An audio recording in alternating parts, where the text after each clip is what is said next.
cryptocurrencies and developing some mining equipment and mining hardware and so on. And then the next level was to start developing some more platforms, let's say, to automate the mining procedures, to make it more secure, more faster, and so on. I've been dedicating my past 6 years of my life for whatever is connected to the blockchain technology. Because you have to be the right person on the right spot in the right technology just to get it at the beginning, to get a proper start. So I did. I quit my telecom business. Had a telecom business based in Geneva, in Switzerland, and I, let's say, exit my business. I sold it out, and I've dedicated my entire life to blockchain. I've been part in some major blockchain projects, some major cryptocurrencies. Of course, anytime you grow up a project, you have to quit it for a new baby. You have to take a new baby to maturity, and then you quit it for a new one, and so on. So here I am, full-time working in and with Karatbars, and it's not only me, it's all my Romanian team. As of today, we have 62 boys working for me here in Romania. Out of them, 40 is senior engineers, senior developing engineers. The others is junior entry level in the blockchain side. Of course, as you probably know, I'm also the CEO of the Karatbit exchange, and I will come back to the Karatbit exchange soon because I need to make some things clear for everybody about the Karatbit. I'm working right now with all my team and all our powers to finish and start testing the mainnet, so our own blockchain, the one we are migrating to. I've been in fact, let's put it this way, I joined Karatbars 8 months ago, as soon as the first ICO was done. So I had to take the project, let's say, from 10% of its maturity, and we need to take it to 100% of maturity. That means we have to create the blockchain, our mainnet. We're right now working for the infrastructure of the ATM machines. We're working and we will release the payment system. And I will immediately explain you what the payment system is about. And we're working to finish the payment system in about a month or 6 weeks, something like that. From now on, it will be functional. So yes, here I am. I'm the Chief Technical of Karatbars and the CEO of Karatbit. Let me put some things on a board. You introduced the Voice over Blockchain project. Basically, the Voice over Blockchain project is a project of mine and my Romanian partner here. We started it like 3 years ago when we were like mining big time. And at that point, we had this question. Okay, we now invest millions and millions of dollars in hardware for mining cryptocurrency. But what if cryptocurrency will go down and this hardware won't be useful in mining cryptocurrency? It's still state-of-the-art hardware. What do we do with it? Can we find another application for the hardware? And then I thought, okay, everybody, when blockchain technology came on the market, and blockchain is like reinventing the wheel. It's somebody who thought, okay, let's reinvent the wheel, and somebody made a wheel in the shape of a donkey, a pink donkey, that spins 10 times better than the wheel. This is the blockchain. It's like a complete approach of a database. It's a complete approach. It's nothing as the common database as you know it as of today. So we thought, okay, how can we use the blockchain technology? Is there any other real life application for the blockchain? So of course, because of my background in telecom, in voice over IP, in fact, and I've been one of the major players in Europe for voice over IP routes, and we were doing like big time voice over IP for Verizon, AT&T, America Online, Skype, and so on. So I've been deeply involved in this business. And I quit it for blockchain, so, but of course my heart still went to this direction of communications. And then I thought, okay, why don't we try to, let's say, decentralize communication, telecom, and put it over blockchain, because blockchain is a carrier technology. You can carry on the blockchain whatever you want. If you want an application or you want to carry the barcodes technology, the barcodes as an application, yeah, you can do it. If you want to, for example, Singapore started 2 years ago to carry the tracking of shipping containers on blockchain. So it's not a financial product over the blockchain. It's more like a utility project over the blockchain. So then we thought, okay, can we do it? And we started testing and testing and testing and testing and trying to, we spent nights and months sleeping in the office, and we made it. We made our first live stream code over a blockchain, over a private blockchain. So we've made it to back up the voice both ways simultaneously, so A to B and B to A, and we've made it to wrap it up, so hash it over a blockchain, dehash the voice in the same time, and it's been all with a delay at first of 0.5 seconds. It was very good like 3 years ago. And then we worked more. We got a patent for the technology of communicating over the blockchain. We started working and researching the hardware, a hardware that would be able to carry our own operating system that packs and wraps up the voice over the blockchain, sends it up, and of course that unwraps the voice over the blockchain. And then we thought, okay, but it's still not enough. We have to implement the applications and cool features of a smartphone, because nowadays everybody uses smartphone as a, let's say, utility. You have in your pocket whatever you need, your office, your communication, your messaging, your regular mail, your email, whatever you want, you have it in your phone. Of course, the photo camera and so on.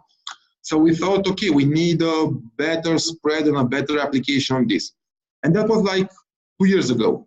We made it, and the project, exactly as it started, it died. It didn't die. We locked the entire technology in a drawer, because at that time we thought, okay, we're too small to bring this to the market. We haven't got the power to bring it to the market. We haven't got that 20, 50, 70 million US dollars to bring it to the market. So we thought, okay, maybe we find a partnership, and so. And at the point I started to work with Karatbars, I thought, okay, this is the company I was looking for. This is the company I want to work with, because they have exactly that part we're missing. Karatbars already has a super ambitious project of infrastructure. Karatbars already got a super sales structure. So why don't we join our project? Why don't we bring our technology on the table into Karatbars and try to bring it to the masses through Karatbars? Because otherwise, we from Romania, a hand of 60 guys, yes, 60 guys, it's not a small company, but even so, we would have never had the power to bring this on the market. So at that point, I started to bring the technology back on the table from the drawer, to unlock it. I presented it to Mr. Harasites, to our CEO. He was more than pleased to see it. He was more than pleased to support us in continuing the project. So we did. We developed more and more and more, because we knew we have a company that supports us, and we have a company, and we're part of a company that can bring this technology on the table on a massive scale, on a massive worldwide scale. Because of course you can have the best product unless you have super good team behind you, team and financial power. You'll never be able to bring it to the market. So we did. As of today, as we're speaking, we're packing up the final touches and the final details of the final phone. Yes, indeed, I presented it in Frankfurt. It was a beta version. It was fully functional, but it was still not fully operational in terms of gadgets and things and gizmos and licenses and things. Since then, in the past month, we've advanced more, and we're like 2 or 3 weeks ago to the final finished product, boxed, designed, logoed, everything to the end. Yes, indeed, it's an ambitious project, and it's meant to change the world, and to change the world as we currently know it, like being captive under a telecom operator, being captive under a government, and so on. So basically, the first step was from the fixed phone, from the wired phone to the pager, and then from the pager to the mobile phone. That was a big step. And now the next big step is like decentralizing and not being captive, trapped under government, under a company, under whatever they face you. Because right now you can't change your phone, because you can't change your operator or provider, because you're captive under a contract with Vodafone, with AT&T, with Verizon, with so on. So why don't we do it and bring it available to the masses? And why don't we give this huge mining infrastructure another usage, another option? What do we do with that big, and it's, I don't think you know the picture of how many mining machines are worldwide. I'm going to tell you it's like over 150 million machines, mining machines, and a mining machine is like a super powerful server dedicated to one single operation. So if a server can do a multiple types of operations, like multitasking and like various operations at the same time, mining machines are super tremendous, big computing power only on one direction, hashing and unhashing. And yes, indeed, one mining machine can do like a 1,000 super state-of-the-art HP Excel servers, because it does only one thing, but it does it super good. So as we thought at that time, okay, what if regular currency, cryptocurrencies will go down and mining machines won't be usable? And this is what happened. Ether is right now $127 and nobody can mine Ether for profits. Because right now electricity for mining Ether is like $250 for an Ether. So right now you're mining half of the energy you're using. So then decentralizing the communications through or bringing the telecom on a decentralized infrastructure that's already built worldwide and is not corruptible because it's a blockchain. So blockchain is not corruptible.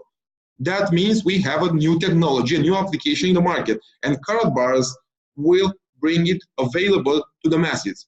Karatbars, I'm Karatbars, you are Karatbars, Mr. Seitz is Karatbars, all of us, we're part of this company that's willing to bring a new technology and a new real feasible technology. It's not like we're dreaming of something, we're dreaming to build something and we want. No, we built it already. We bring on a table with a project that's already been built. This is the difference between us and some other companies in the market that dream of something and they ask or beg people in the market for money because they want to develop something. No, we have the real asset, we have the company, we have our infrastructure already done, we have the product, and we'll bring it to the masses. So this is what's all about with the phone. It will be officially released and officially started for sales somewhere by the end of February. I can't exactly tell you exactly where that conference is going to be, but as far as I've heard is either South Africa or Punta Cana or Atlanta, Georgia. I don't know exactly in which event. We will dedicate one day for fully functional, fully operational presentation of the phone. Wait a minute, I'm sorry. I apologize, Tom. Wait a minute. You said Atlanta, Georgia. Are you coming to Atlanta? Of course, Atlanta for sure I'm going to come, but as far as I know, Atlanta is in March. So Atlanta is still not, it's a little far from the point we're looking to launch it. But for sure, Mr. Seitz will announce it in the next few days exactly when and where will be the official release. But I can tell you it will be by the end of February.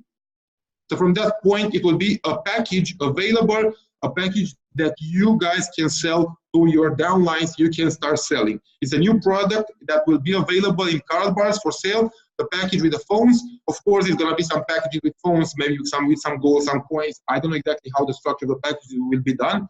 I'm now focusing all my powers for this product.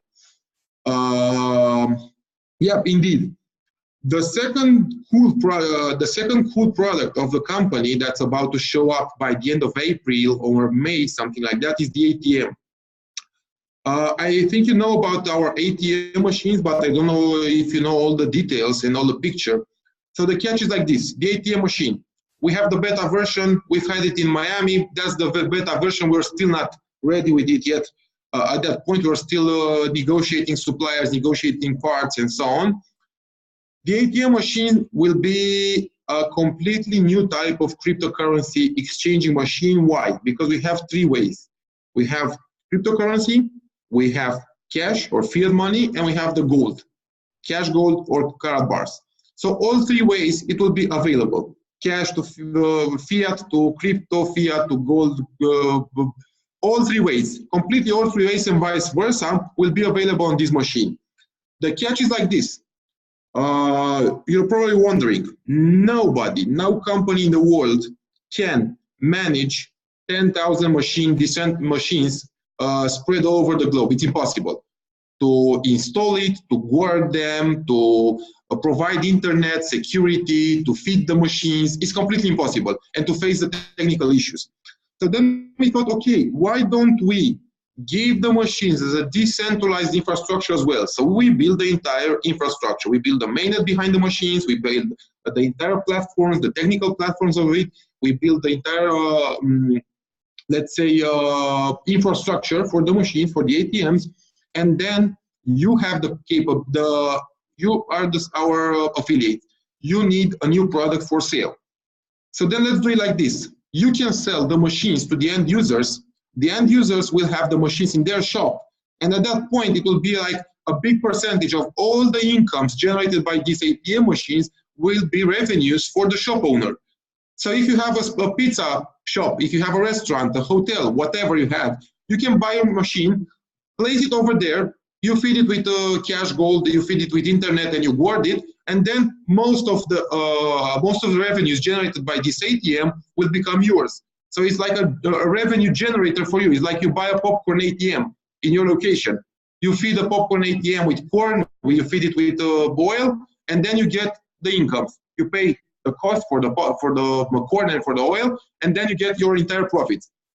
And yes, this was maybe also a good example. Somebody gave it to me, like back in the 1995. This gentleman that explained me, he had like 1,000 popcorn machines spread all over Germany, and he made big buckets of money out of these popcorn machines. And at first he thought, okay, let's have it centralized, let's have it all under my company. But he realized he cannot manage that many machines. So he thought, okay, why don't I sell the machines to the end users, and the end users will buy the corn for me, but most of the profits will be revenues or will be profits for the owner, for the shop owner. So this is how our ATM machines will work. But the ATM machines, that's not the entire picture. Of course, ATM machines is linked through the mainnet, through our blockchain, so it's completely unbreakable in terms of hacking or in terms of hijacking the connections and so on. But it's still not the entire picture, because the first part that's going to be released before the ATM machine is, just give me a second, please. My cigarette. So the first idea was to create a global payment system. Of course, the ATM is part of the global payment system. What is the global payment system? The global payment system is like a super big decentralized platform working over blockchain to bring all the shop owners, either online or offline, the ability to be paid in cryptocurrency, KBC, so our mainnet coin, or Bitcoin, Ether, Univals, so gold, or US dollars. So from that point, we thought, okay, if you're a small shop owner, you don't want to accept Bitcoin as a mean of payment because maybe you sell mobile phones for a margin of 5%. So you don't know cryptocurrency and you're not skilled in cryptocurrency, and you do not want to assume the volatility of a cryptocurrency. Because maybe you sell a phone for $100 now, and by the end of the night, the crypto you got for the phone is like 92, but you have the cost of 95. So this is why nobody as of today, or nobody, very, very few retailers accept cryptocurrency as a mean of payment for products. Okay, for services, you might say, okay, I found a massage hotel that accepts Bitcoin as a mean of payment, or I found somebody selling a coffee and they accept the Bitcoin. Yeah, that's still pioneers. So we had to bring on a table a completely viable solution for as a mass adoption for accepting the cryptocurrency payments and the gold payments. And this is our payment system. It's a complete working platform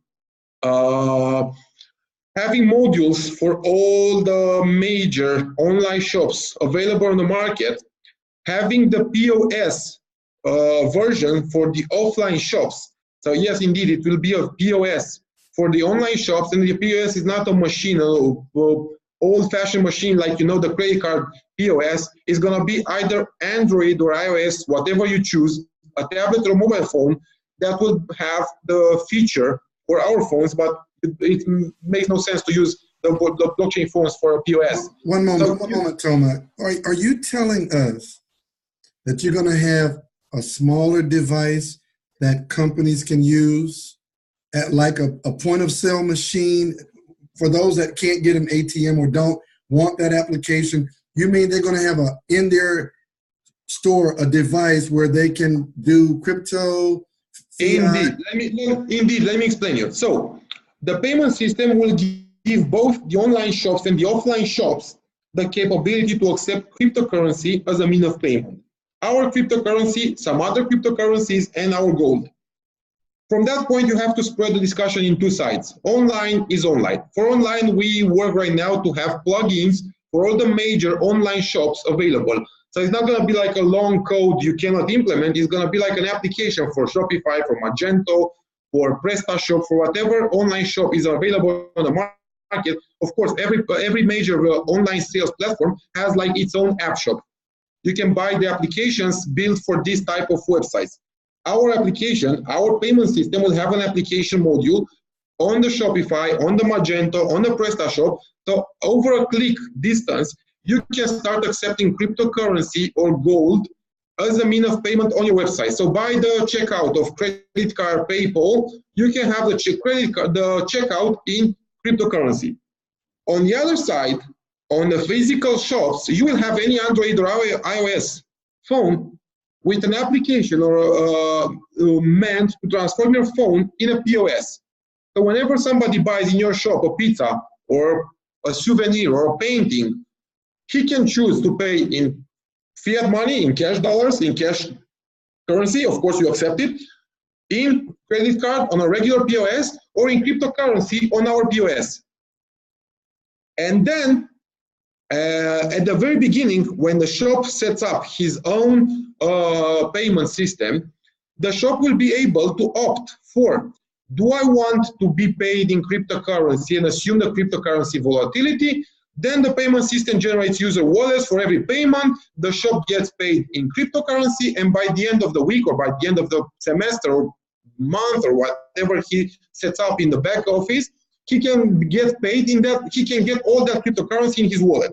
But if I'm a skeptical and I want to accept US dollars, I want to be paid in crypto, but I want to get my US dollars, okay? Then you have to make a simple setting to get all your cryptocurrency payments in US dollars by the end of the week. So you will basically, you will sell $100 pizza in your shop.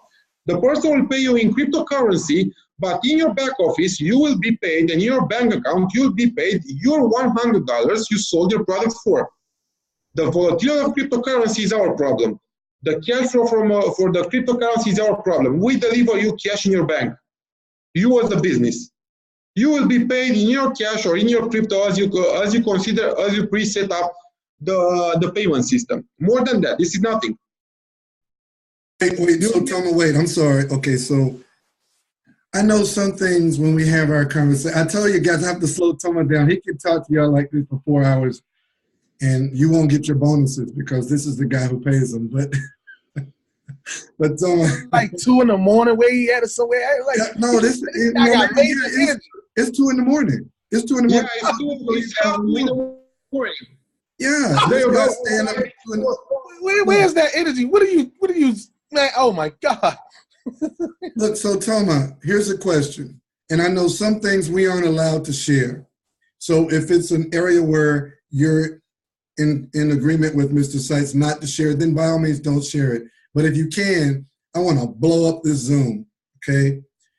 All those transactions going on, that's a lot of volume and a lot of commerce happening.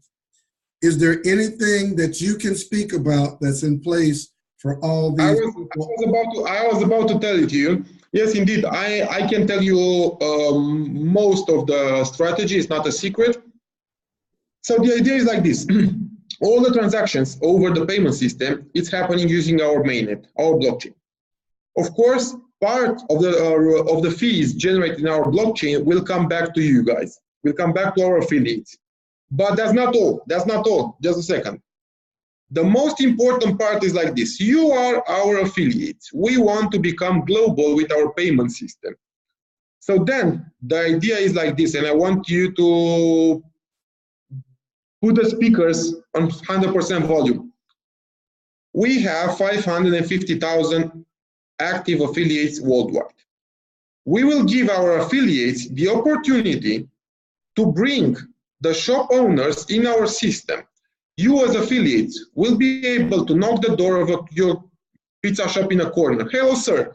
Do you want to accept cryptocurrency as a payment and put you on a map of the worldwide network accepting cryptocurrency as a mean of payment? And not only our coin, also Bitcoin or Ether, because we want to become global. And then you go there, you explain the shop owner what a cryptocurrency is, how he can accept the cryptocurrency as a payment. There's no cost for the shop to implement, to start accepting cryptocurrency, to start using our system, because you can just download the plugin on your web shop, or you can just transform any iOS or Android device into a POS. Okay, so from that point you can start accepting payments. We're using our payment system. But you, the one who brought the contract, the one who introduced the shop to the payment system, will get lifetime part of the commissions, part of the fees that every payment happens on that shop. So if you bring the corner pizza shop, every time somebody will pay a pizza in that restaurant, you will be paid a percentage of that transaction fee. You, Michael, and your downline. Everybody who will introduce every shop, online shop or physical coffee shop or whatever, okay, you will get a part of the transaction fee, because every transaction, of course, has a fee. It's a small one, but of course, even in PayPal, in MasterCard, in whatever, there's a payment fee of a few cents of whatever. But of course, if you bring 100 shops from your neighborhood, and then there's no cost for them to implement it, you don't sell them nothing. You just bring them a new value in their company. You bring them a way to accept cryptocurrency, because they never knew how to do it before. They never had the option to accept cryptocurrency but get paid in dollars, like they do with a credit card. They now accept credit card payments and they get paid in their bank weekly. From their bank, they get the dollars for the products they sold with the credit card. Same with PayPal, same with whatever you can consider, Neteller or whatever other payment system there is available. Tell me that's the game changer, because what stops most owners from accepting cryptos, they don't know what to do with it. They don't know the stable value is going to be tomorrow. For them to say, yes, I'll accept crypto, but take my money in dollars, no one will be able to say no to that. No one. No one. And more than that, there's no cost, initial cost, to set it up for them. So why not? Every affiliate can introduce at least 20, 30, 40, 50 shops a month, because he will be paid a transparent commission, a transparent fee, a percentage of that fee every month in his bank account, in his wallet, in his card, in his whatever. No bots, no catches, no hidden gains. No hidden gains. So then it will be decentralized payment system with decentralized sales. Yes, we do sales for the payment system as well to the shop. So this is a new product. You will be able not to sell because you don't get paid instantly for implementing the payment system, but you get paid after the first day. Every transaction gets your percentage, a revenue, a fixed revenue. As long as that shop exists on the market, if you can implement it in Amazon, then you're a multi-billionaire. This is a question I think a lot of us have right now, because what we didn't want to do, and Louis Young, who's on our panel tonight, he's been trying to tell us, don't move your coins. And we've been trying to say, but what about when I want to go and buy my Mercedes 550? We just need to talk to that Mercedes-Benz dealer and have them accept cryptocurrency as payment. They can take their money in cash, but we can pay them in KBC. That's it. That's it. You can pay them in KBC, but some other cryptomaniacs that they're not part of the Karatbars group or company. Why don't we give them the option to pay in their cryptocurrency, the cryptocurrency they already have? They can pay in Bitcoin. You get a commission. Wow. Yeah, wow. If somebody pays in KBC, of course, you get the commission on the direct sale, and then you get the commission from the mainnet that's generated over the masternodes, because every masternode capitalizes the transaction fees. And as we told you, the mainnet we're working will be completely decentralized. It is not centralized on the company. The fees generated in the mainnet will feed the masternodes. The masternodes will feed the users. will feed you. So that will be also incomes, profits in your pockets. And we're not talking about dreams. We're talking about things we already work on and we're already about to launch. These projects, the company invested millions and millions of dollars in. It's not just me working or that guy or that guy. It's a big team behind it. And this is the things I'm bringing with my team, and I completely assume it will be super functional working and super bugs free. And why I'm telling you bugs free?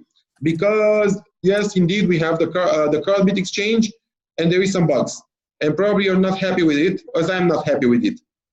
So let's come back, as I told you at the very beginning. I will come back to the Karatbit exchange. Indeed, I came in the company like 7 months ago, and I came straight in the position of the chief technical blockchain advisor, personal blockchain advisor of the main shareholder and the president of the board. So I'm the personal advisor for technology and blockchain for Mr. Harold Seitz and Mr. Josip Haid, and I'm in direct daily contact with both these gentlemen. And yes, I came to make better things. I came to bring all my knowledge for this company. Karatbit is a project that started before I came in the company. I don't want to blame somebody else. It's not built by my team. It's built by a team of super skilled developers. It's like super skilled developers in Germany, and I mean it. But they are super skilled in developing and programming and super, let's say, state-of-the-art programming for banks. But they were like juniors in blockchain. So yes, indeed, we have some bugs, and we had some bugs in Karatbit because of the fact we had to bring a team of engineers that know banking very well, that know banking engineering and banking programming, but they were like juniors in cryptocurrency, in blockchain. So this was a communication gap. This team was chosen based on their portfolios, based on the fact they worked for major banks in Germany, and they developed super highly skilled Oracle applications in banks and things like this. But yes, indeed, they were juniors for blockchain. So there were some bugs. There were some things that didn't work, but didn't work not in terms of functionality, didn't work in terms of common understanding of how blockchain should be treated, how blockchain transactions should be done, and how blockchain transactions should be generated over the mainnet. And during the developing phase, I came in a picture, and because I was like paranoia on the security measures, I let's say I highly demanded, or I imperative demanded some security features, so we wouldn't be afraid of hackers, scammers, or things like this. And there were some communication gaps. I was working in my side of the projects. They were developing on the exchange, and there were some communication things that brought us in a position where we had some registration problems. This link was not working. Transactions were a bit late. Transactions were stuck somehow, and so on. And then we had a different problem. We all the times underestimated the power of Karatbars. And our support was under-dimensioned. We started Karatbit with 6 support operators, and we realized from day one that's not even close to enough. As of today, we have 35 new operators working for us, and as of tomorrow, Monday, or today, Monday, we have 20 new guys working for support in our company. So more or less, including the team leaders, we have now 60 operators working for supporting Karatbars, working for supporting Karatbit. We've already implemented since yesterday the new support and ticketing system for Karatbars, Karatbit, and will be from tomorrow Karatpay also implemented. So we're expanding also the support because yes, indeed, maybe it was my mistake to, let's say, underestimate the power and underestimate the dimensions of our community. And yes, indeed, support was underdimensioned. Till yesterday, till today. From now on, support is all in my side, in my country, in Romania. I personally take care also of the support. I hired and I got super skilled teams of support. One of them, and I'm not hiding that, is stolen. It's a team I over-offered it to get from Vodafone.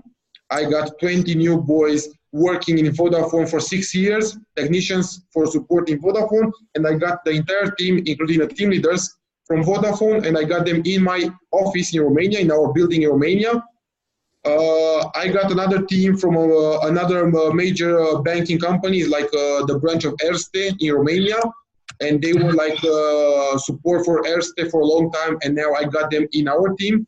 I had to over offer them just to quit the contract in Erste, and a main condition was either the entire team, which is already a super well joined team, either none of you. So I prefer to get super highly skilled teams that know each other, that have team leaders, super well done team leaders. And last week we were training, this week we're still training, but working on tickets.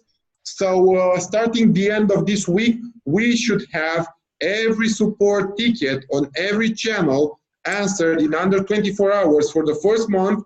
And after the first month, so starting mid-February, all support tickets should be answered in under 6 hours. This is our target, and I assume it. And I say it out loud. Yes, this is the target for all the support tickets. And support tickets will be generated on the site, on the website.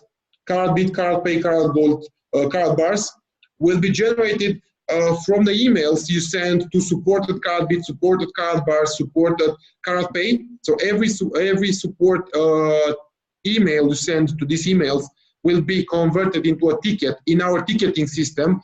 So there's not going to be any operator reading emails.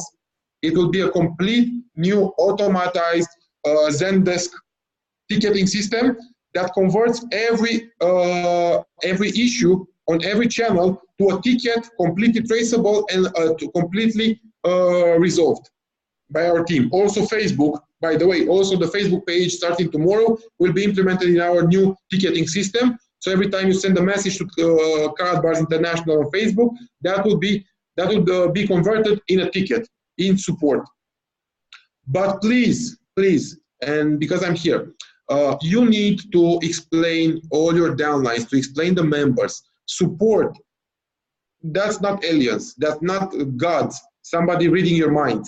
Whenever you call support by email, by writing, by whatever, please make sure you give support enough details about your issue. We get tons of support tickets. Hello, I cannot deposit my money. Done. I don't know your name, I don't know your username, I don't know what type of money you want to deposit. I know nothing about you. How am I supposed to answer a ticket? And of course, you lose time and energy explaining that gentleman. Hello, sir. Yes, we're sorry, but we don't understand your request. Please be more specific. Please try to explain your downlines every time you contact support. Do it properly. If you want a proper answer, if you expect somebody will answer you professional, please explain us the problem you're facing. Don't be like one line, hello, why the website is not working? What website? What is not working? Nobody knows. As well, Mr. Delco, I can give you as an example. You wrote me a question today with no subject and no nothing. You wrote me a private message. People cannot change Universe to KBC, but I never understood where's the issue. So yes, indeed, our operators needs to be given as many details as you can about every support ticket, and then everybody's happy. As long as we have details about your issue, we can detailed answer about your issue. If you give us a vague question, we can only give you a vague answer because we got no other information. That's it about support. So this is the picture about our voice over blockchain smartphones. It's not a crypto phone, and I would love if you can avoid using this crypto phone syntax, because it's not a crypto phone. It's not meant to encrypt the calls. It's not meant to hide something. It's a voice over blockchain, so it's a smartphone, a fully functional smartphone, as your iPhone on the table, as your Samsung, Huawei on the table. It's got all the features every single smartphone has on the market, but it's the communication is done over blockchain. It's not done over the GSM, it's done over blockchain. Of course, decentralized, private, whatever you can call it, but it's a complete picture of a smartphone. It's not like just cryptophone. Yes, cryptophones there is in the army for a long time. They do encryption over radio and they encrypt the calls of radio, but that's it. They do nothing more. Ours is like almost to cook omelet. It can do everything. Let me share some teasers. I'm not willing to show you more things, but excuse me a second, I'm searching in my phone. I didn't prepare anything, to be honest. I'm just showing you some things. So let me see if I can find it.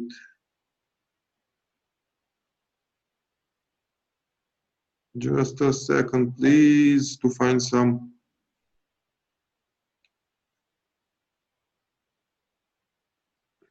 Where is it?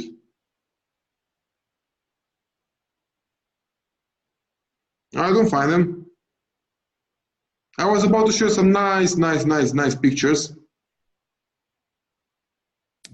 Take your All time. the time you need. Nowhere. We ain't going nowhere. All the time you need. Yeah. This is how engineering behind. Whoops, that's Bixby. Sorry, that's my Samsung. Samsung fails sometimes. So this is how engineering behind a smartphone looks like.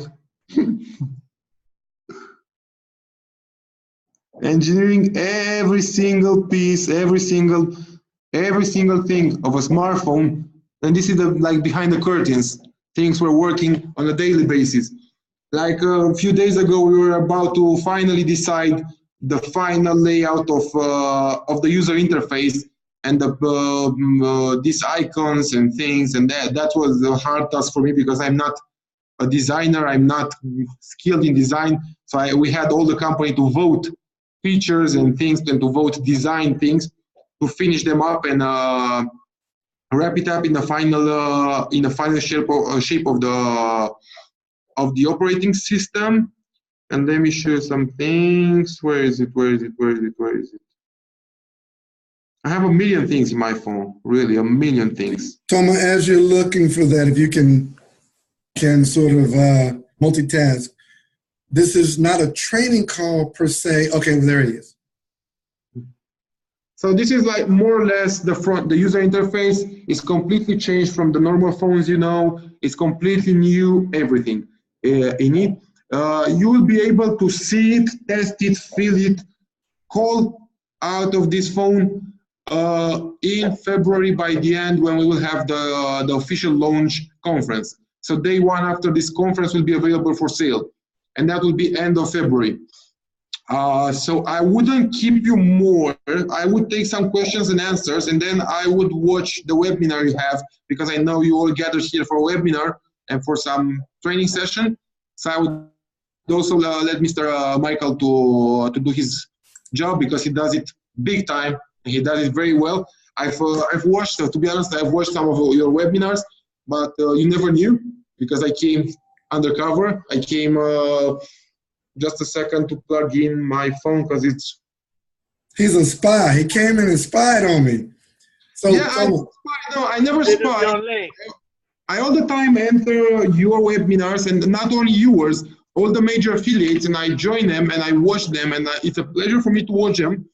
And yes, indeed, I have a lot of better things to do than the webinars with things I already know, of course. But I need to take the feedback from the field. I need to feel it, and I need to know where people don't understand things. I need to know where people are not happy with things, with features, with this and that. So yes, I have to pick up information, and that's a job I personally do, and I don't ask some of my team to do it, because I need to understand the entire picture, and I need to get as much information as I can. Moreover, we're global.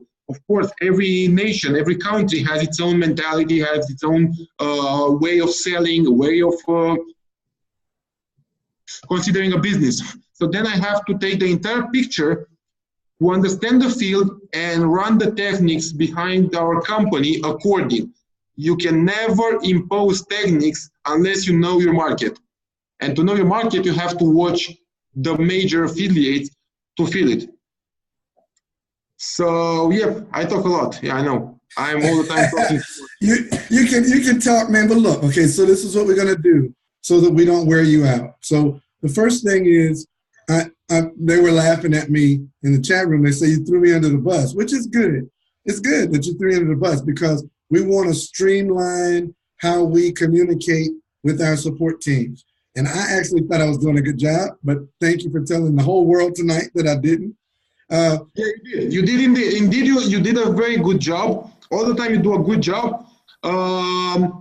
Just please make sure you make them understand it, because I know you do the job. But sometimes it's like an endless speech, and they understand only the sales part, but this functionality side, people never pay too much attention to it.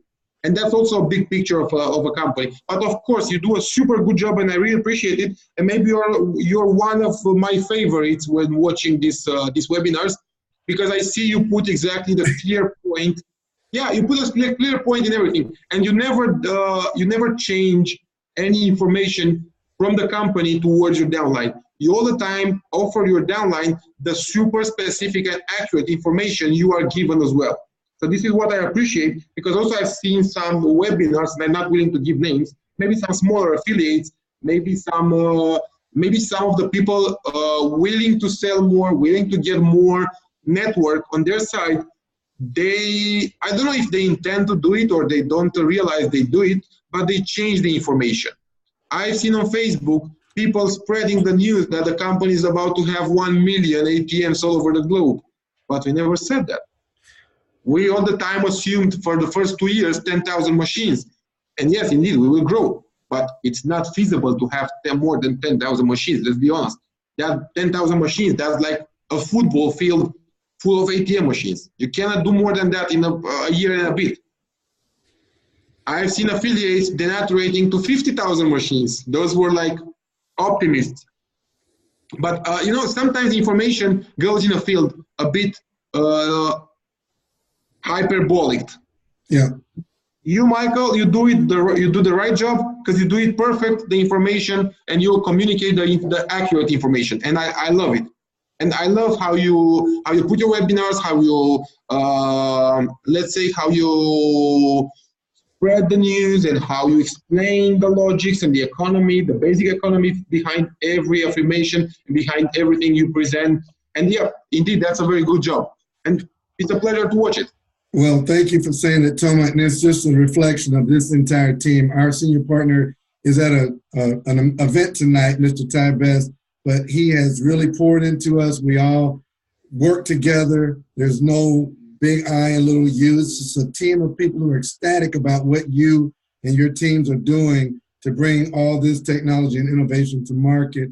I'm going to give the panelists just one quick question each, and they can each say hello, because this is also a meet and greet.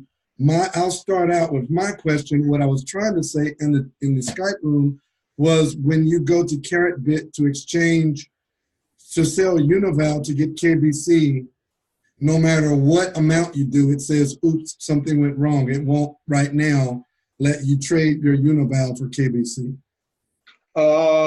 There might be a bug somewhere, or you're trying to sell a higher amount than you have available in the wallet. I've heard it from a few directions.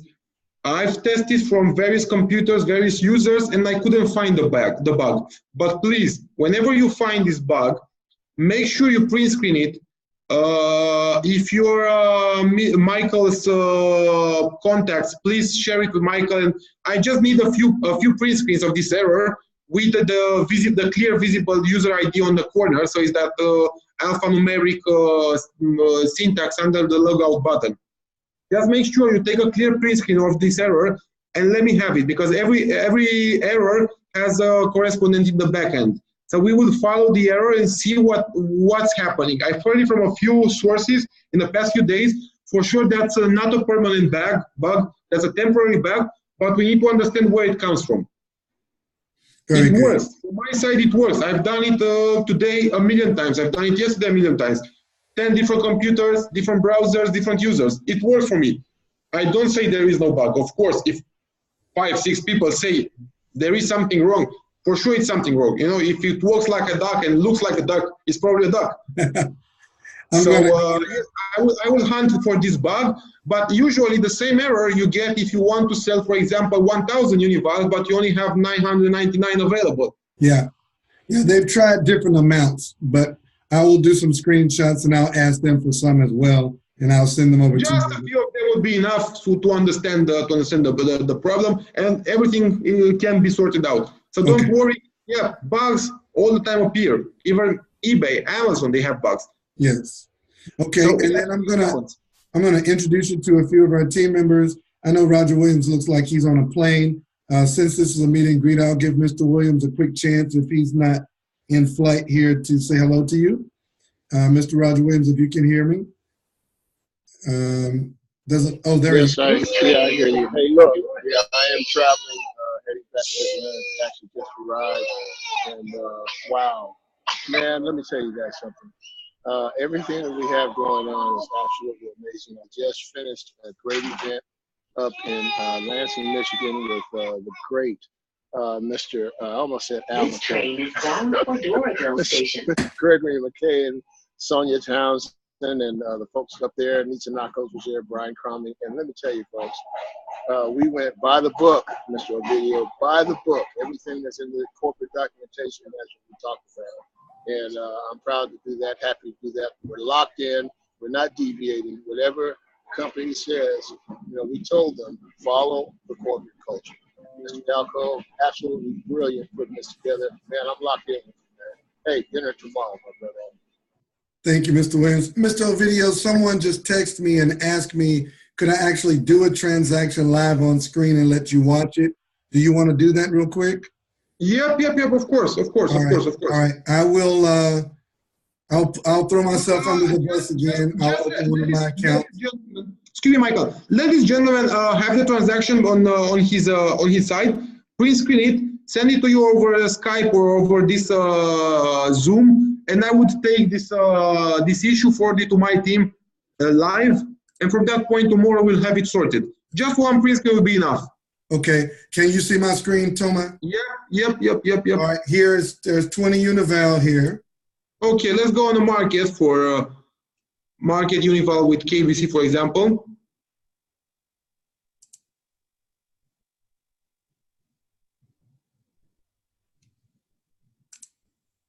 Whoa, that's a big amount of KBC you got. I'll take it if it goes through. So I have enough Unival, correct? Yep. No, you have enough. Just type, you have 20, okay? How much you want to sell? Let's say 10. Okay.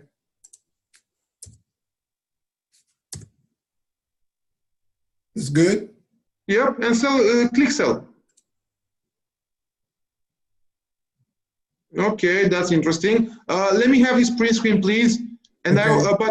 But please include in the print screen also your user ID. I can see it up there in a bar. That's perfect. Just print screen it and send it to me on Skype, and I'll make sure everything gets sorted tomorrow. I don't know what's happening, but for sure something is hooked up there in the back end.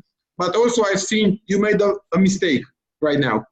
And you know what mistake you've made? You want to sell what the price is. Why do you sell market? Why don't you place a limit sell order? Because you haven't seen the market. How can you sell market if you haven't seen the market? Okay, I'm ready. What do you want me to put?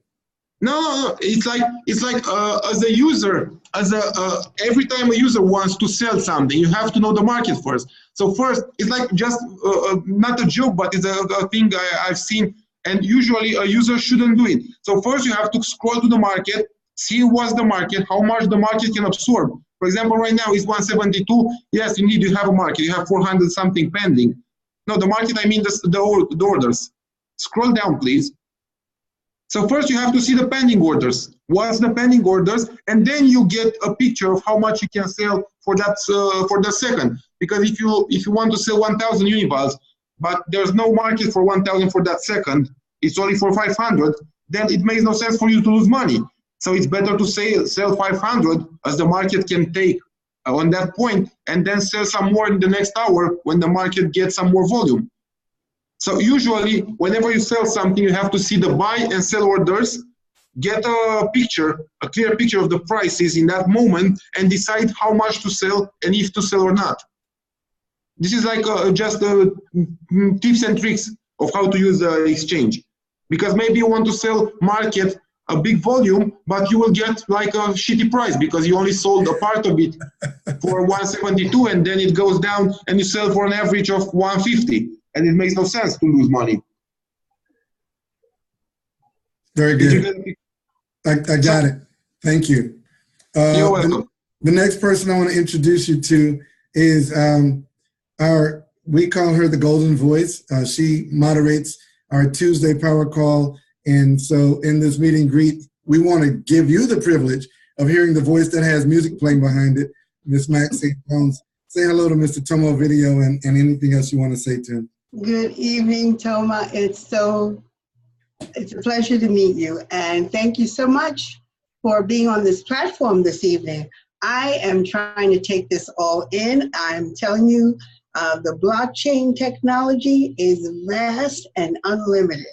And when you shared about with the cryptocurrency, with going to like mom and pop stores, and you know what I thought of? That is really awesome. And that is another stream of income for us. When we say multiple streams of income, now you have added another stream of income. Who does that? Karatbars International. So I thank you, sir, so very much for being on the platform this evening. And I also thank you for that little tidbit, that etiquette tidbit that you shared with us. We will make sure that we are clear when we do send something to support. So thank you so much for being here. And back to you, Mr. Michael Delco. Thank you, Ms. Maxine Jones. Another gentleman that's been helping Mr. Ovidio, all of our affiliates around the world, literally staying up morning, noon, and night, just setting up YouTube channels, making videos for folks, trying to help get us to the point where we understand just a little bit of this information, because most of the people that come here know absolutely nothing about cryptocurrency, me being one of them. And that's, he knows so much about cryptocurrency. Crypto is a part of his name. And this is Crypto Steve. Crypto Steve, if you have a question for Toma or just to say hello, the mic is yours. All right, thank you, Mr. Delco. Hey, Toma, thank you for everything. Hey, man, I just realized, guess what? You're going to be my next best friend. I got to pick your brain, bro. You know a lot more about that blockchain that I need to know. But I do have a question, and I'm excited. Please. Thank you for everything you're doing for this community, for the voice over blockchain, cell phone, the ATMs, and even for Karatbit.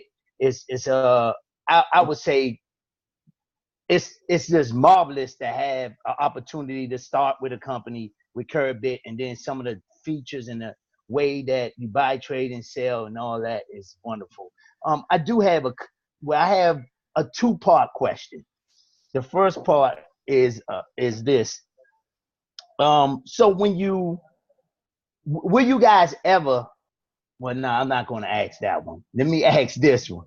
You can ask me whatever you consider, no worries. Okay, the arbitration. We're friends. Okay, perfect. The arbitration. I know right now it's, you're still getting a percentage bringing over from any exchange into Karatbit. You're getting a percentage, a great percentage. Not to say it ain't a great, it's awesome. It's an awesome percentage. Will those numbers increase? Will you guys have that opportunity for arbitration again? To be honest with you, I didn't understand it. Okay. All right. So let me ask the main question then. I'll come back. You should come back to this one because I'm not avoiding any question, but I completely didn't understand. Toma, he's talking about the arbitrage when you take, when he brings crypto from one exchange over to Karatbit. I do something with trash, and I said, what is this trash he's talking about? Yeah. So indeed, our exchange is still young. We've launched it in mid-November. Markets started to build up. Of course, the markets are not yet mature. And at first, in the first month, we faced this big problem. Nobody wanted to make money, really. we've had people paying out $6,000 for a Bitcoin whenever Bitcoin was in the market 3.5. And still nobody wanted to buy cheap Bitcoin to sell it for more in our platform. Still nobody understood there's an opportunity to make money. And I've said it a few times, guys, why don't you do it? We get complaints and people are not happy because they say all the time, the cryptocurrency on your platform is too expensive. I don't want to work with you because you're expensive. What? I'm not expensive, I'm just the marketplace. You just meet the buyer and the seller there. If the buyer overpays for cryptocurrency, why don't you take the opportunity and make some money? And of course, making money lowers the market and takes the market to a level. This is the arbitrage. And indeed, people started to do it. We've seen the markets went down to the real value of the market, which is normal, which we were expecting. And I told them a million times, I don't want to do it. I can do it. I can mark up a 200,000 profit in a month, me personally or a company, but they said, no, we don't want to do it. We don't want this money. We don't deserve this money. Let's leave the community this opportunity to make some arbitrage and to make money, to better understand what trading is about. Because of course, if tomorrow you find a shop in a corner, a pawn shop that sells you the gold for $30 a gram, and then you find another pawn shop that buys it for 35, what will you do? You go to the left one, you buy it cheap, and you sell it more expensive in a corner, and you make some money. Even though you're not a gold trader, you might be an engineer, but still that's an extra profit you can make. Right. So we let everybody this opportunity to make it. I've seen the market started to level. Still, the Unival market is super young, it's 2 days old. So the Unival's markets have no volumes, no big volumes, so it's normal because it's only 2 days. But it will start growing and generating volumes. Exchange is growing in volumes. In the first month, we barely reached $100,000 a day. Now we're like at 250,000 a day volumes. And we're still like 2 weeks away from implementing all the features, from automatizing the process of cashing out, implementing the credit card deposits, implementing the credit card cash outs from the website. Yes, indeed, there will be features of cashing out the US dollars straight on your affiliate's card instantly. By 2 o'clock in the night, you can cash out from the exchange. So yes, Karatbit is still, we're still working on it. We implement all the features. We know where our features are not exactly what you expect or is not all completed, but we had to launch it. It's fully functional in terms of crypto. In terms of fiat, there's a few things we have to work on: contracting, banks, automatizing the process, and so, all the things. But yes, indeed, arbitrage started to work and started to bring value. Right. Awesome. So real quick. One more question. So please. I heard you speak on it, and so the withdrawal process of withdrawing after, you want to cash. Let's say some people want to sell their KBC or sell their Ethereum or Bitcoin and USD and then withdraw it out. Now we know you have to be KYC approved and all three, right? The process of it depositing into your bank. Now I know it was during the Christmas times. A lot of people been asking me, and my intentions was just to keep exchanging, buy, selling, and trading on the exchange. But I did want to see that process. Is that a process that you guys working on to be deposited into the bank, or also what you were just sharing? Can you elaborate more on the Karatbit? The Karatbars MasterCard. So let me explain you the entire picture. In terms of crypto, Karatbit is working more or less fine. There's still some small issues in. It's not issues, but it's like over security, and it delays a bit the deposit. Even the deposit is confirmed, then sometimes it takes 1 hour to have it fully confirmed, so it won't be tricked or double spent, because of course we're targets of scammers. So we have to be paranoia in terms of security. Okay. For fiat, fiat deposits right now, it's only available by bank deposit to our banks, and it takes, generally speaking, 2 or 3 days.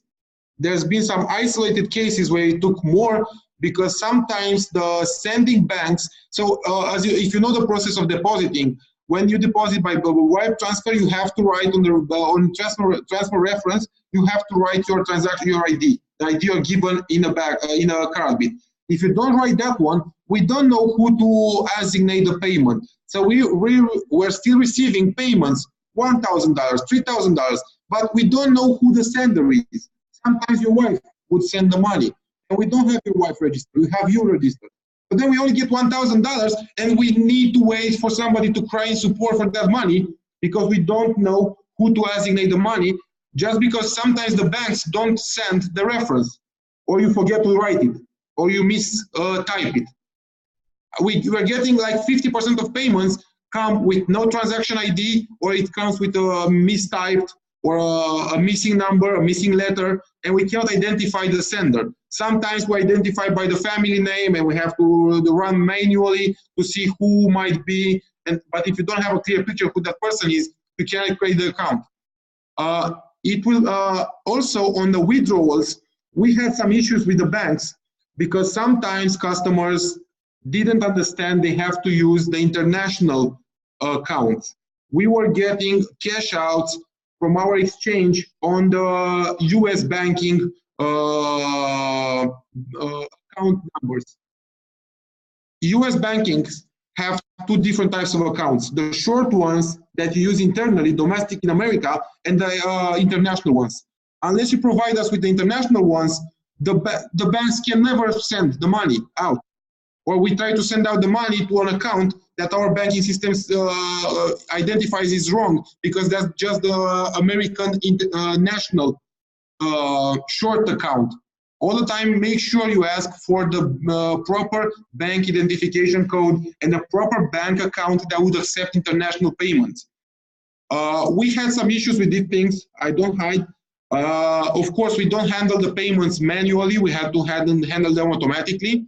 And we had a third-party processor for payments, and it's been a pain. It's been a pain to work with this Swiss company, because sometimes they were like over increasing security, over demanding papers, over demanding also the bank address, fields that we never picked up from the customers. And sometimes they said, no, for this American state, the Americans ask for the beneficiary bank address. And we never had the bank address from the beneficiary because we never picked up this information from the customers.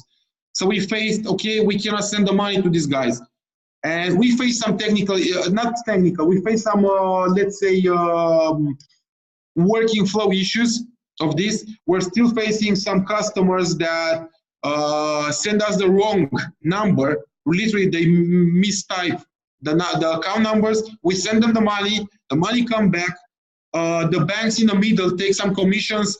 The American banks, to send back the money, take some commissions. And sometimes you cash out, you withdraw $1,000 to a wrong account number. We send the money, we get the money back 1 week later, but it only costs $900 because of the banks in the middle. What do we do then? Because yes, they start to cry in support. If you credit back the account, you credit $900, and everybody asks, but where's my $100? If you send them back the money, again, you have to take the processing fee, because again, the bank charges us and charges everybody the processing fee.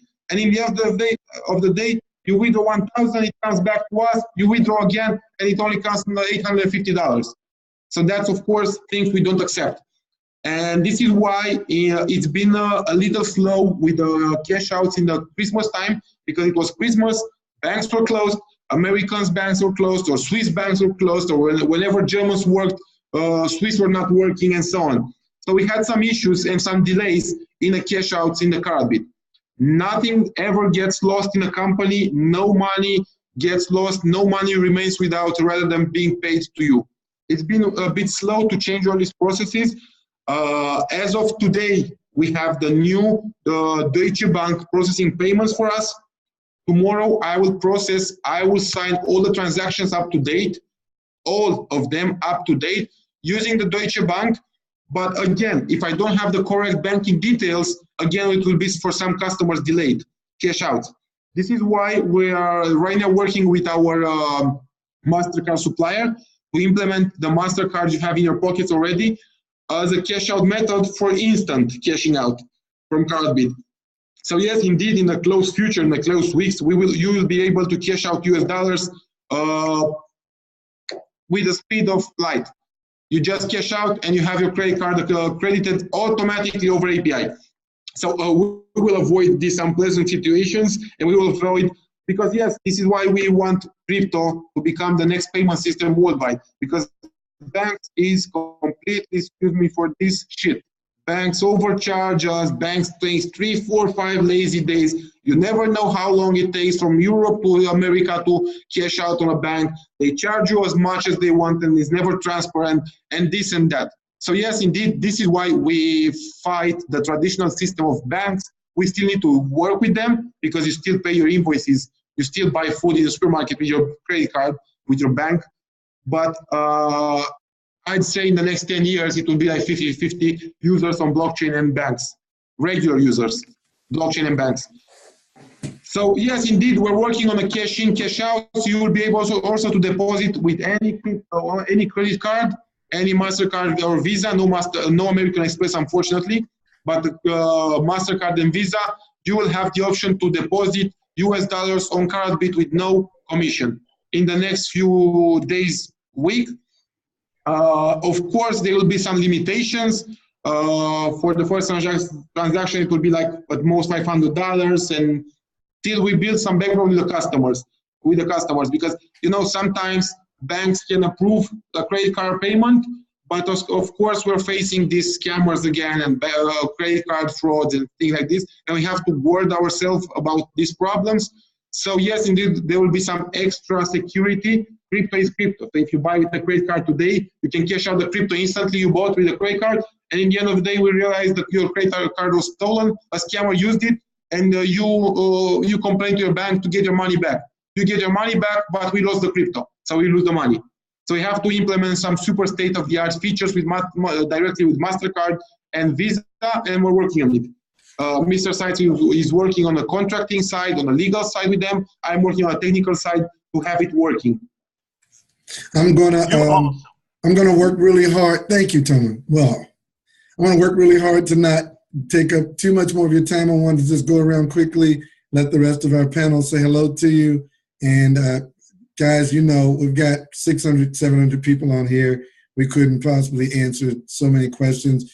Mr. Kevin Thompson, one of our leaders in the DMV area, Gold Director Elite, just crushing the business. And Mr. Thompson from Team Freedom, an opportunity for you to say hello and anything you want to share with Mr. Toma briefly. First of all, Tom, I want to say thank you. It's good to see you again, partner. I just wanted to salute you. I wanted to say thank you for being the boss that you are.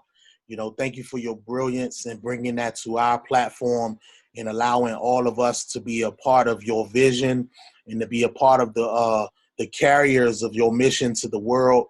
I want to thank you on behalf of Team Freedom and all those that I represent and the Wealth Builders Worldwide, Karatbars International. We just say thank you.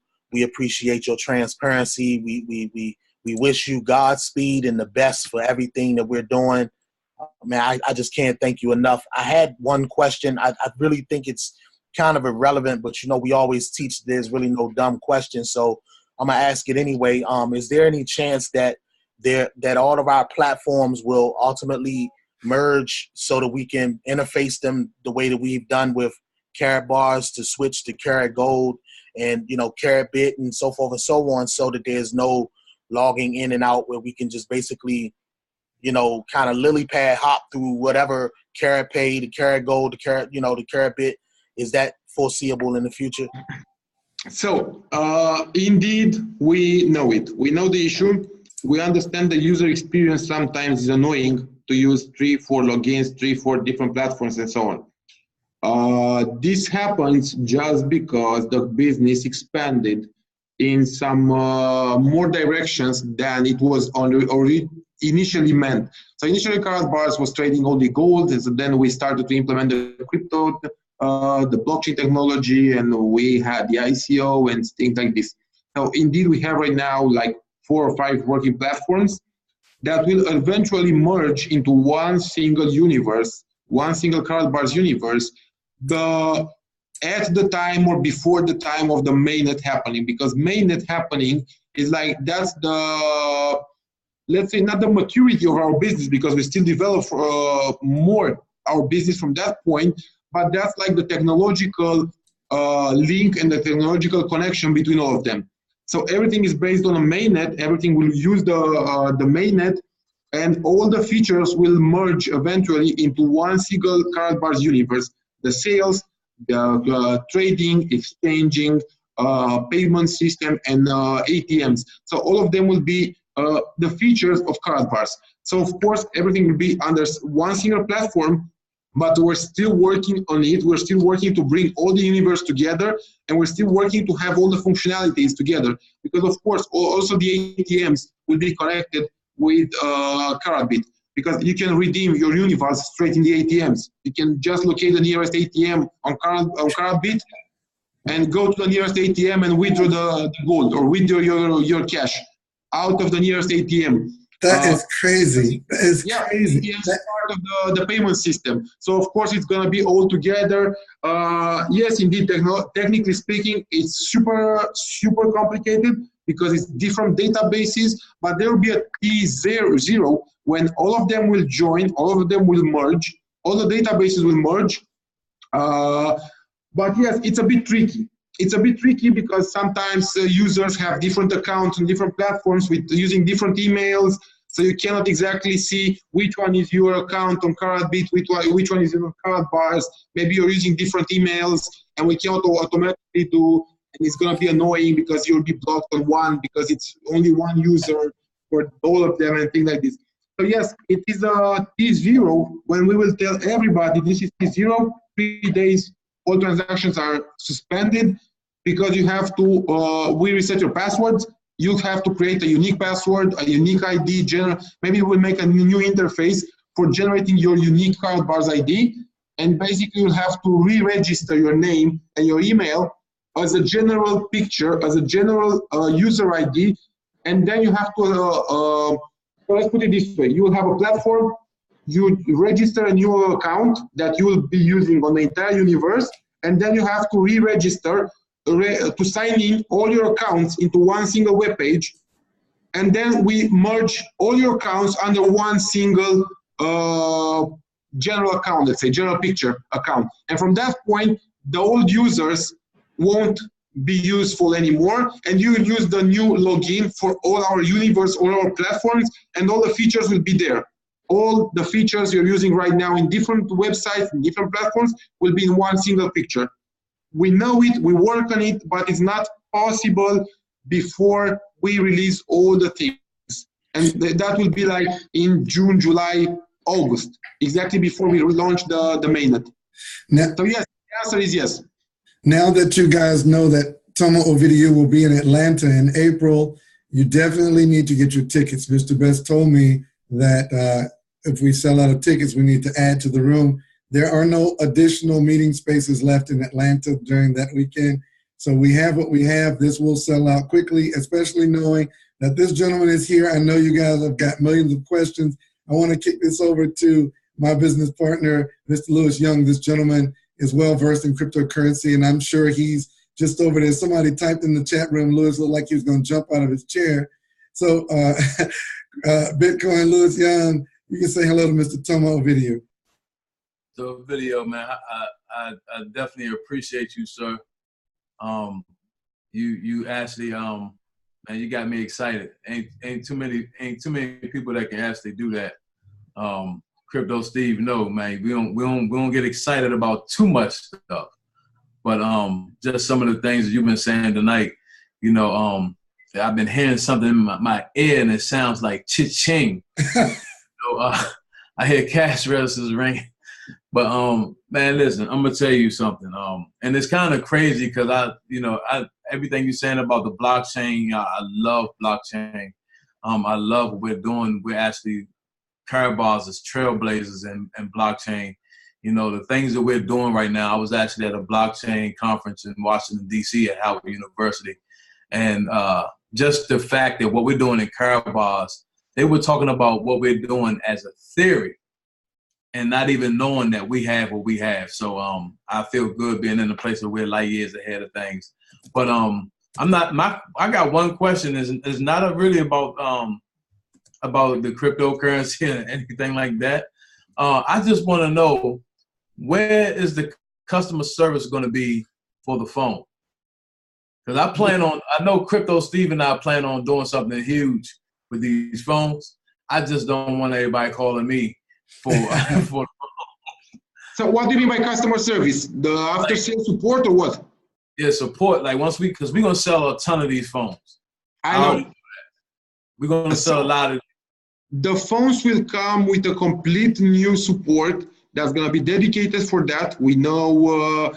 I personally know telecom business very well, and I know exactly what support means in telecom.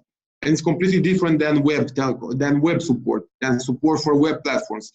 It will be super highly dedicated support in Romania, and I'm gonna tell you why in Romania. Romania is, first of all, it's under my control because I'm Romanian and my team and my office is in Romania. Second of all, because the project comes from Romania and it originates from Romania, and both me, my partner, and our engineers are in Romania, and they are Romanians. So also support should somehow cooperate very well with the developers. More than that, labor is not that expensive here in our country.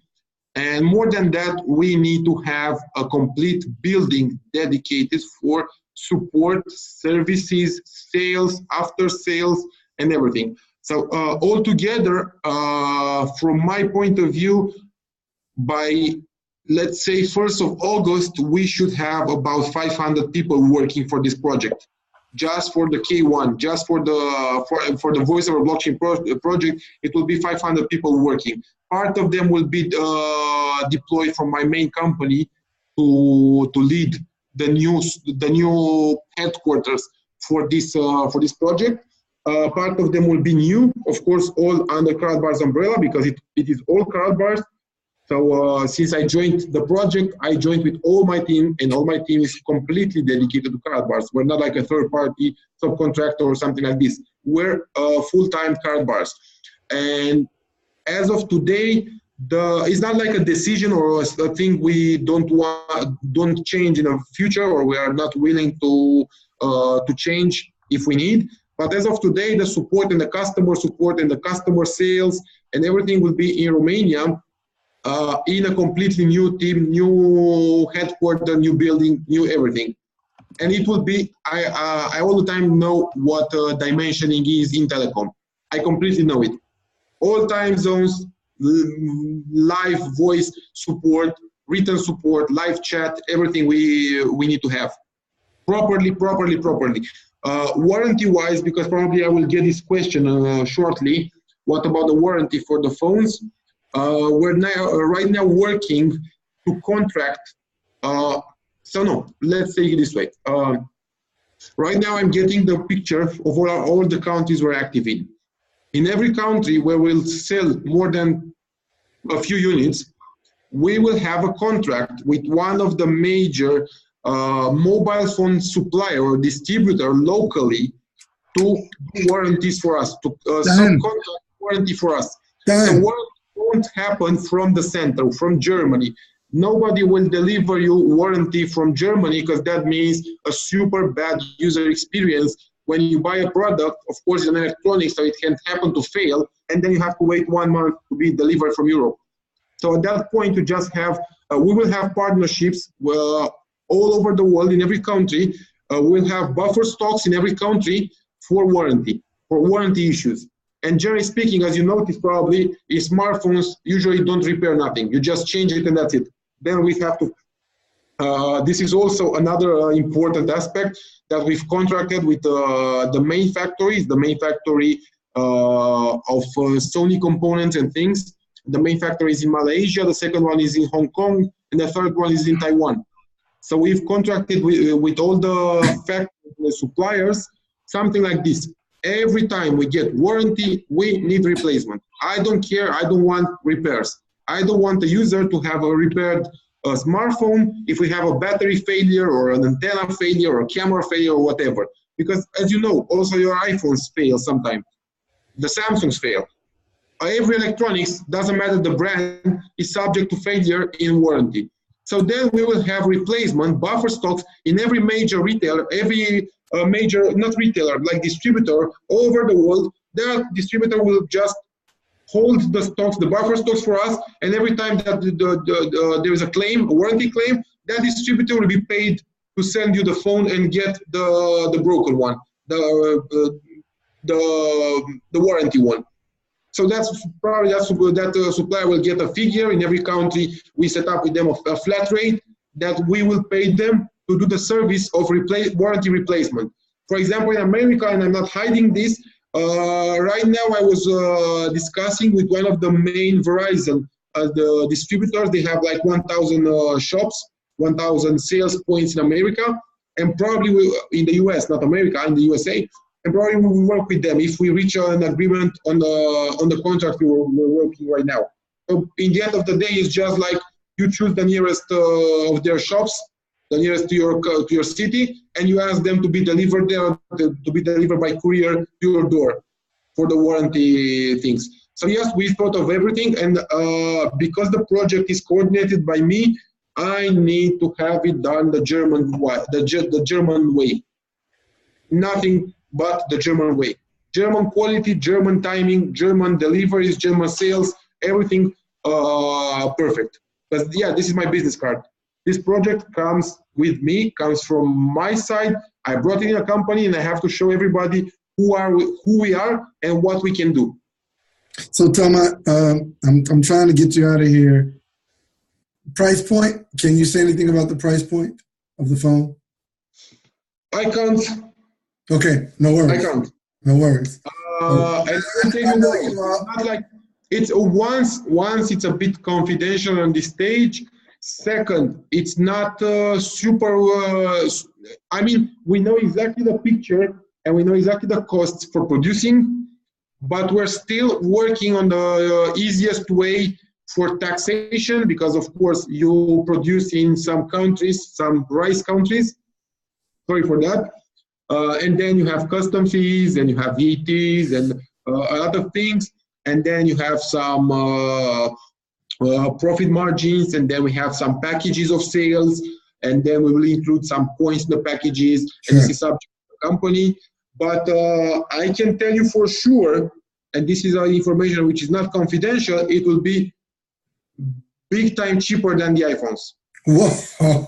Oh, we're done here. Okay, so Mr. Ramon Wilson, you guys heard from him earlier. He's the new kid on the block, but not a kid for sure, because just totally documented in the industry. Mr. Ramon, if you could just super brief, say hello to Toma and maybe a quick question if you need to.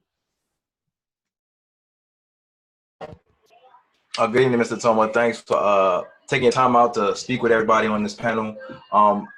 The one question that I have from the community that I'm involved in is the whole coin market cap. Like, is there any chance that that's going to be updated? A lot of your crypto enthusiasts, especially myself, that's the first thing I look at when I look at a technology or a coin, the coin market cap, how much is in circulation, how much is out there, so I can make a sound decision. So do you know of any changes of the coin market cap in the KBC? Because right now it just has question marks. So a lot of the investors that I actually deal with have a big concern with that, sir.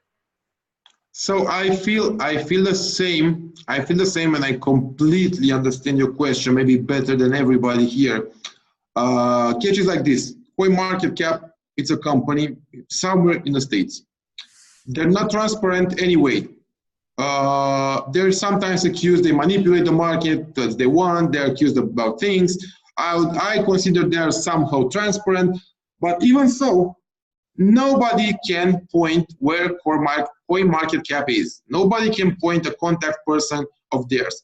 They have some procedures you have to follow to register, and then they do some internal audit, and then they list whatever and whenever they consider.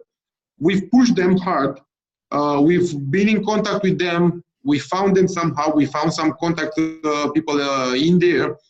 Let's say our cooperation with them was super fine till this issue came, and we never got an answer, clear answer on this issue.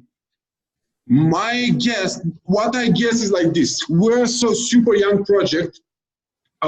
We came this year, 2018, on the market, and we are in top 38 as of today. So if you consider our circulating supply, we're top 38. Of course, there is some interests in the market that don't want competition. First of all, there's some major cryptocurrency backed by air projects that we over exceed in 6 months of activity.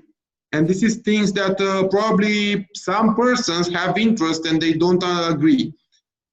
Maybe another guess of mine is that CoinMarketCap is also waiting for us to deliver the bonus, so they would have a clear picture of the circulating supply, because circulating supply before this point was X. Now it should be X plus the bonus delivered to people. So circulating supply would be amended in January. We never had an answer, an official answer. They never rejected our application. So we did the application.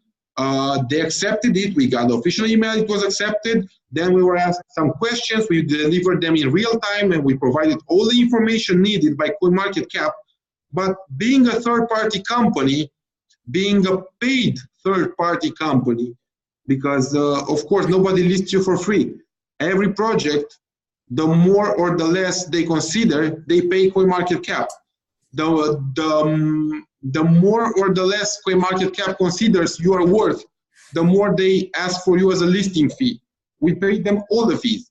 We deliver them all the technical APIs, all the technical information, transparent information. Moreover, we're ERC20, so there's nothing they can be worried about us, because we are a carrier blockchain. Yep, we're on Ether. There's nothing to be worried. Ether is bulletproof, and it's proved to be bulletproof in terms of carrier blockchain. So technically speaking, they have nothing against us. They cannot have something against us. And they never said, or nobody said, there's something wrong with us. They just say all the time, yes, we do our auditing, our internal inspections. There is projects in the market, like super good projects, that were listed, the circulating supply in 6 months. Some of them were listed in 2 weeks. I know some, excuse my words, some shit projects that never paid 1 single cent to CoinMarketCap, and they got listed the circulating supply in 2 weeks. But their market cap is like 1 million altogether, US dollars. So yeah, nobody can give a super clear answer unless you own CoinMarketCap. So unless CoinMarketCap is our company, we cannot give you a clear picture, because it's their decision when to do it. Nevertheless, they should do it, and they will do it. And I would guess they wait for delivering the bonus to have the clear picture, and then they will do it. Yes, sir. Thank you, I understand. I appreciate that, Mr. Tom. I mean, me personally, I understand the whole red tape of what CoinMarketCap does. When they feel threatened by competition, because technically Karatbars has no competition, and we have an actual asset that threatens, you know, honestly, the top 50 on the market cap right now, and that includes Bitcoin. But that's a whole nother story. I just wanted to put it out there because I know there's a lot of people in the ecosystem that had that fear because of, you know, the pre-ICOs and things that happened prior to the Bitcoin futures and all this, how much is in existence and all that. The thing that I just wanted to, and correct me if I'm wrong, I just wanted to say this. The thing that separates us from 99.99% of the rest of the coin market cap and the rest of the cryptocurrency world is that our coin is backed by an actual asset, meaning that we don't have to worry about the inflation or institutional funds coming in and manipulating the price, because our coin and our technology is based off the actual gold coming out of the ground. Correct? Thank you. That's all I want to say. We have another one of our golden sisters out on the West Coast who has helped tons of people claim their bonuses. I saw her in the chat room. I mean, not in the chat room, in the groups there. So and she's got her gorgeous grandbaby there. And so I just definitely had to have you introduce you to her and let all the people that she's been helping see her on. And Ms. Abram, please say hello to Mr. Toma Video, and if you have a quick question for him as well. Hello, Mr. Toma, and it's really not a question. It's the statement that you made. I'm new to crypto, as in probably, 6-7 months now. But to me, the biggest plus to our whole exchange that everyone is going to flock to is the instant cash out on that MasterCard. I've been trading with my son on different exchanges, and that just does not happen. There is no instant cash out anywhere. And when you said that, that was game over. That 100% was game over. So I look so forward to it. Thank you so much, Mr. Michael Delco, for this panel. This information was invaluable tonight. Oh my gosh. So oh my God. And I got to echo what you're saying there, because it almost, I'm sorry guys, but can I be frank? It almost tricks us into holding. Like, the longer you hold, the longer you're connected with this guy right here. Think about what I'm saying right there. I mean, you're getting his brilliance by assimilation and association with Harold Sites. This is mind-boggling on a level. I know we all have these aspirations. I mean, I'm getting older. And I don't want to wait until I'm 80 to start really enjoying my life. And so cryptocurrency is over here in the ether, and the world is working on dollars. Well, Karatbars and Karatbit are bringing those two worlds together so that they're seamless. So what a great point that Ms. Abram just made. Thank you for that. And hello to the little beautiful baby angel right there. And Ms. Tanisha Glaspie, you get a chance to meet and greet Mr. Toma Ovidio. Excuse me a second, Michael, because you said something about the bonus, and I missed this point, and maybe it's very important to say it out loud. So, bonus claiming. It was first said, well, you can claim the bonus in December, and then we realized sometimes December is a month when everybody's away, and nobody, or maybe not everybody, will have the opportunity to claim the bonus, but you should. And this is why Mr. Size considered, let's expand the bonus claiming period till the end of January. But this is not a reason or an issue to delay paying out the bonus for those who started to claim in December. And we already started to pay out the bonus as of the 2nd or the 3rd of January. It's a process where we want to avoid scammers. You know, probably there's been a lot of scams in the market. There's been a lot of people who lost wallets and things like this. So this is why I considered we need our team to manually check the bonus claims and pay it out. So we did automatically, first of all, and then we started to manually check all transactions and pay out the bonus. As of today, we paid like 6,500 users out of 13,000 claimed in December till the 5th of January. We're paying out the bonus. We're still getting the claims for the bonus till the end of January. And as soon as we finish paying out the December bonus, the ones claimed in December until the 5th of January, so we'll finish paying out by this week probably, we will start paying out the ones who claimed in January. So by the end of January, or maybe the 2nd, the 3rd of February, all the bonus in a company, all the claim bonus will be paid. Please do not approach support, hello, my bonus was not paid and my neighbor's was paid. We pay in batches. We can't pay everybody at the same time, because that means we have to analyze all transactions and then pay out everybody. But if we already analyzed 1,000, why don't we pay the first batch of 1,000 people? So we do it. We analyze the transactions and we pay out in batches of 500, 300, 800 people a time. Every day another 500, 600 users bonus is paid.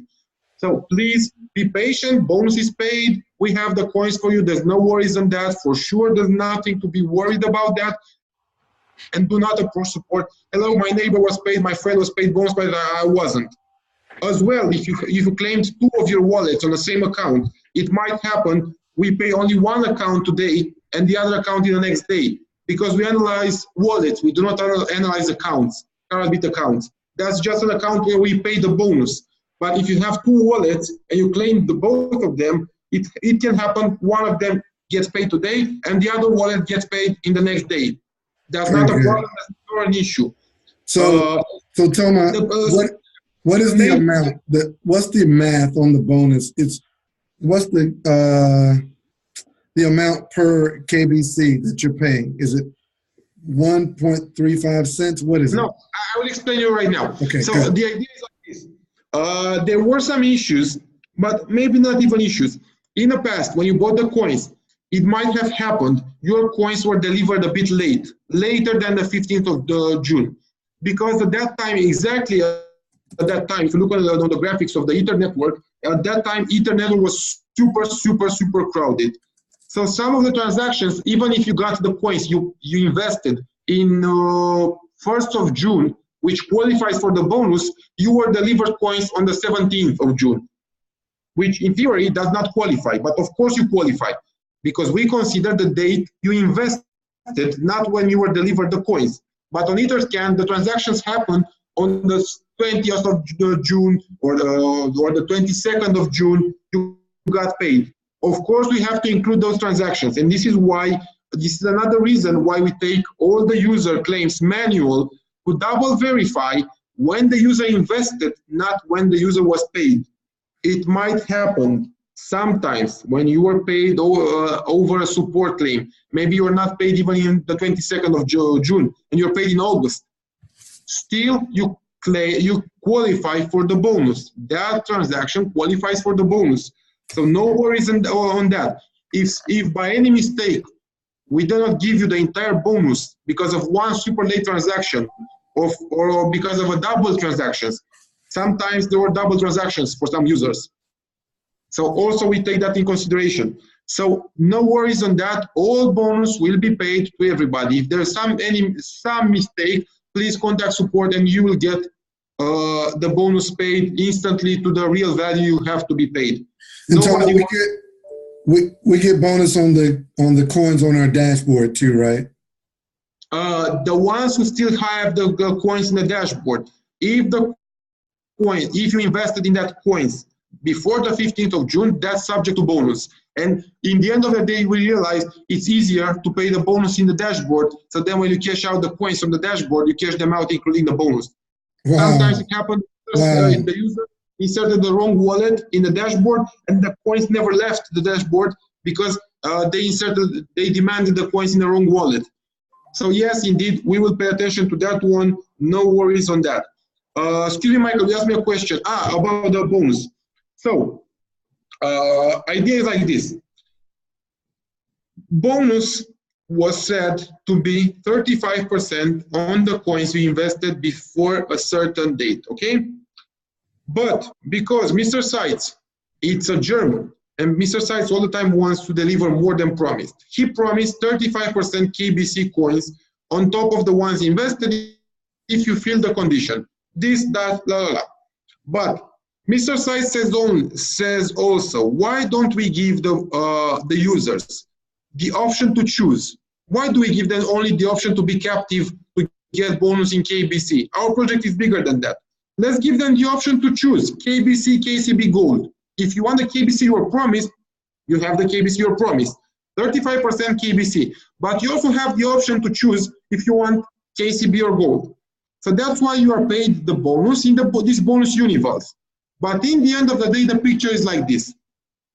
Just to have a mathematical relationship between the bonus universe and the KBC, so there's not going to be any complaint on this because there's no hidden catch in this. It's only a feature you are given to choose. No hidden catch, no commission for exchanging, no commission for awarding the bonus, no nothing. So at that point, let's take a simple example, simple mathematics. You have 1,000 coins subject for bonus, okay? You are supposed to receive 35% bonus in KBC. That would be 350 coins, okay? But you have the option to choose. So at that point, we said, okay, how much universe do we give the people in terms, so they would be able to choose? We take this relationship. The exchange rate of KBC on the 1st of January, on the 1st December was $0.0135 US for KBC, right? So Mr. Seitz said, okay, let's count the 350 bonus coins multiplied by the value of 0.0135. You get the universe, you get the gold, yes, for this value. If you want to change, you opt to change the gold for KBC, you can change this universe, the value of this universe, for 0.0135 today in KBC. So you will get that universe converted in KBC for exactly 350 KBC you were supposed to get bonus. So you don't get less KBC because of this feature. Again, you don't get out of, if you opt to change the bonus universe in KBC, you don't get one single KBC less than you were supposed to get as bonus if you were just simply given the KBC away. No hidden catch, and I'm saying out loud, no hidden catch, no commissions, no bullshit, no games played. Okay, it's transparent feature, transparent option to keep the gold, to get some KBC, to spread it. Even if you can spread it, you can split this bonus and get some KBC, some KCB, and some gold. It's your decision how you do it. Outstanding. And ladies and gentlemen, we have kept Toma Ovidiu up until 4 in the morning. Is it 4 o'clock in the morning there, Neil Toma? For 1 minute to 4. The last person in our moderator panel to say hello and meet and greet to you tonight is the diva in the desert, Miss Tanisha Glaspie. Ms. Glaspie, you can say hello to Mr. Ovidiu, and we'll see him on his way. I don't see Mr. Best on the platform. Hello, Mr. Toma. Nice to meet you. Thank you for this. I just have one question. So you mentioned business owners will be able to accept cryptocurrency as a form of payment. When can we let them know this will be available? Because I'm ready to go, like now. Honestly, I understood half, and from that half you lost me. Okay, you mentioned that business owners will be able to accept cryptocurrency as a form of payment. When can we tell them this will be available? Good question. The platform right now, it's like 80% done, the entire platform. It will be completely done by the end of January, but we still need some time to test it. We will test it locally. We will implement it with some demo shops around Romania at first, around Stuttgart in Germany, and probably we will choose another city in South Africa or America. I don't know exactly how we choose the pilot, but we need a pilot. It will go global super fast. And we need to make sure on these volumes of payments and these volumes of transactions, everything works super smooth. So then we will have some testing time, probably another 2 or 3 weeks. But by the end of February, it should be up, running, available, so you can knock doors and start selling contracts. I like to say it's selling contracts, even though you don't sell nothing, nobody buys nothing from you, and you don't get paid for selling the acceptance of cryptocurrency as a form of payment. You just sign a contract, not even sign. You just offer a service to a shop, and from that point, the shop starts to accept payment, generates fees, so you generate money as well. Thank you. You're welcome. And Toma, you when you signed on, it was OT. Is it Ovidiu Toma or Toma Ovidiu? Yeah. OT, Ovidiu Toma, Toma Ovidiu, doesn't matter. In the end of it, it's the same. It's really? just me. Okay. That's good to know. Well, listen, we really appreciate you tonight. Honestly, guys, I know millions of questions, but put your hands together, applause signs, plus signs, everything. If you want me to take some more questions, or you can choose from the chat some more questions, I would be happy, because it's 4, but I won't go to sleep, because otherwise I don't wake up. Okay, so this is what we're gonna do. So this is what we're gonna do, guys. I will stay some more with you here, not too much, but I will stay some more. Then I work something, and my team will show up at 8 for work, and they will find me the first office. And usually this doesn't happen too often. My people usually don't find me in the office in the morning. I find them in the office, because I never work before 10 in the morning. This is my first rule. I never work before 10. But if I work since last night, yeah, it happens. It happens to me quite often to sleep on the couch in the office, because I'm too lazy to go home. Okay, well, this is what we're going to do then, Toma. We normally have Fast Start training tonight at 9:00 p.m., which is right now. So with the permission of the team, the 600 some people that are here, if y'all are okay with it, I would like to preempt the Fast Start training, since Toma is saying he'll hang out a while and we just don't do Fast Start tonight. Are y'all with me? Wealth Builders, are y'all with me? They saying do it, let's go. Who needs Fast Start training? Okay, that's what I'm saying. I just want to make sure I'm not making anybody upset. Okay, so that's what we're gonna do. Just give me a minute, please, to get another coffee, and I'll be back. We're gonna let you get a coffee and a smoke. And guys, there's a question that's been in the chat room for a while. Toma, feel free to break away for a moment. Tanisha, I'm gonna put you in charge of Q&A.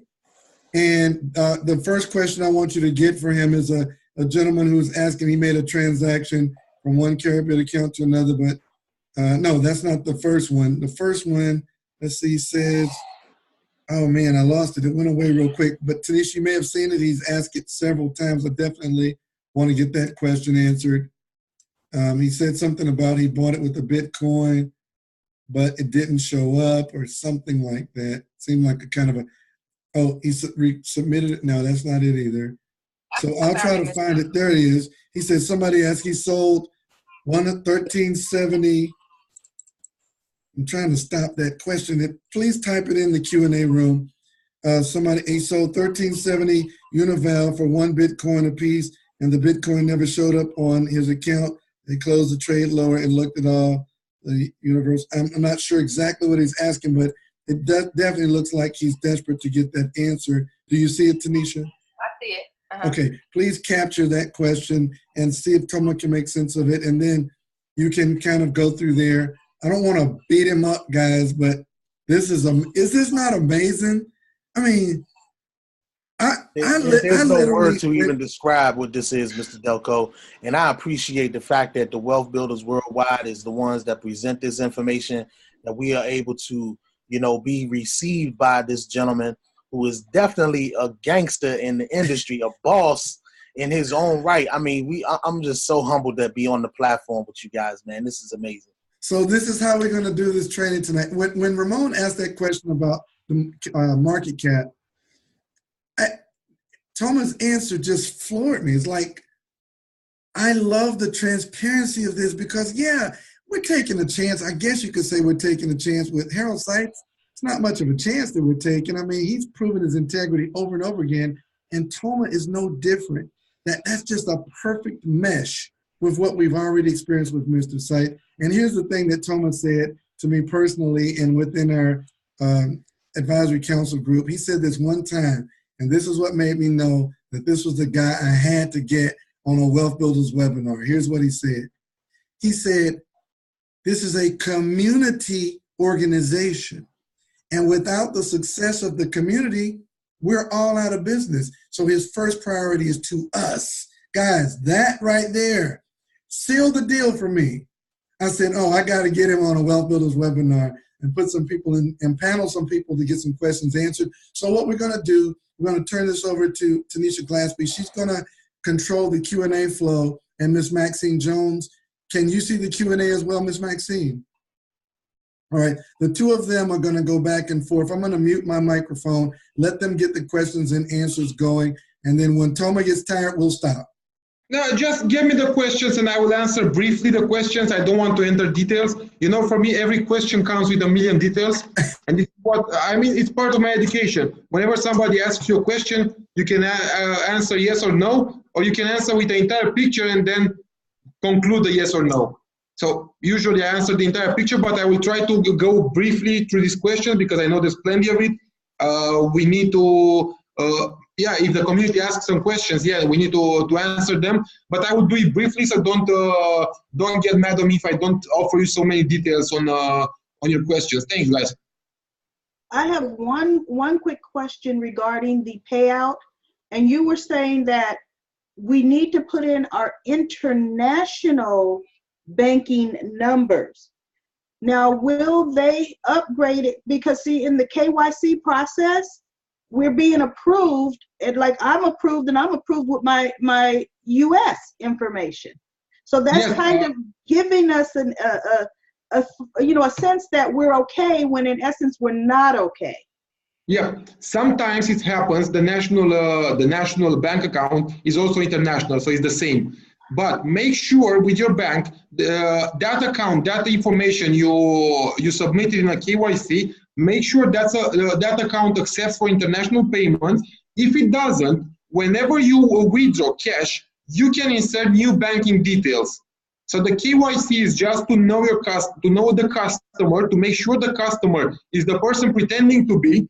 But we usually don't consider that once. We consider the details you enter whenever you click withdraw. So whenever you click withdraw, you have to enter the banking details or select one bank you already have saved.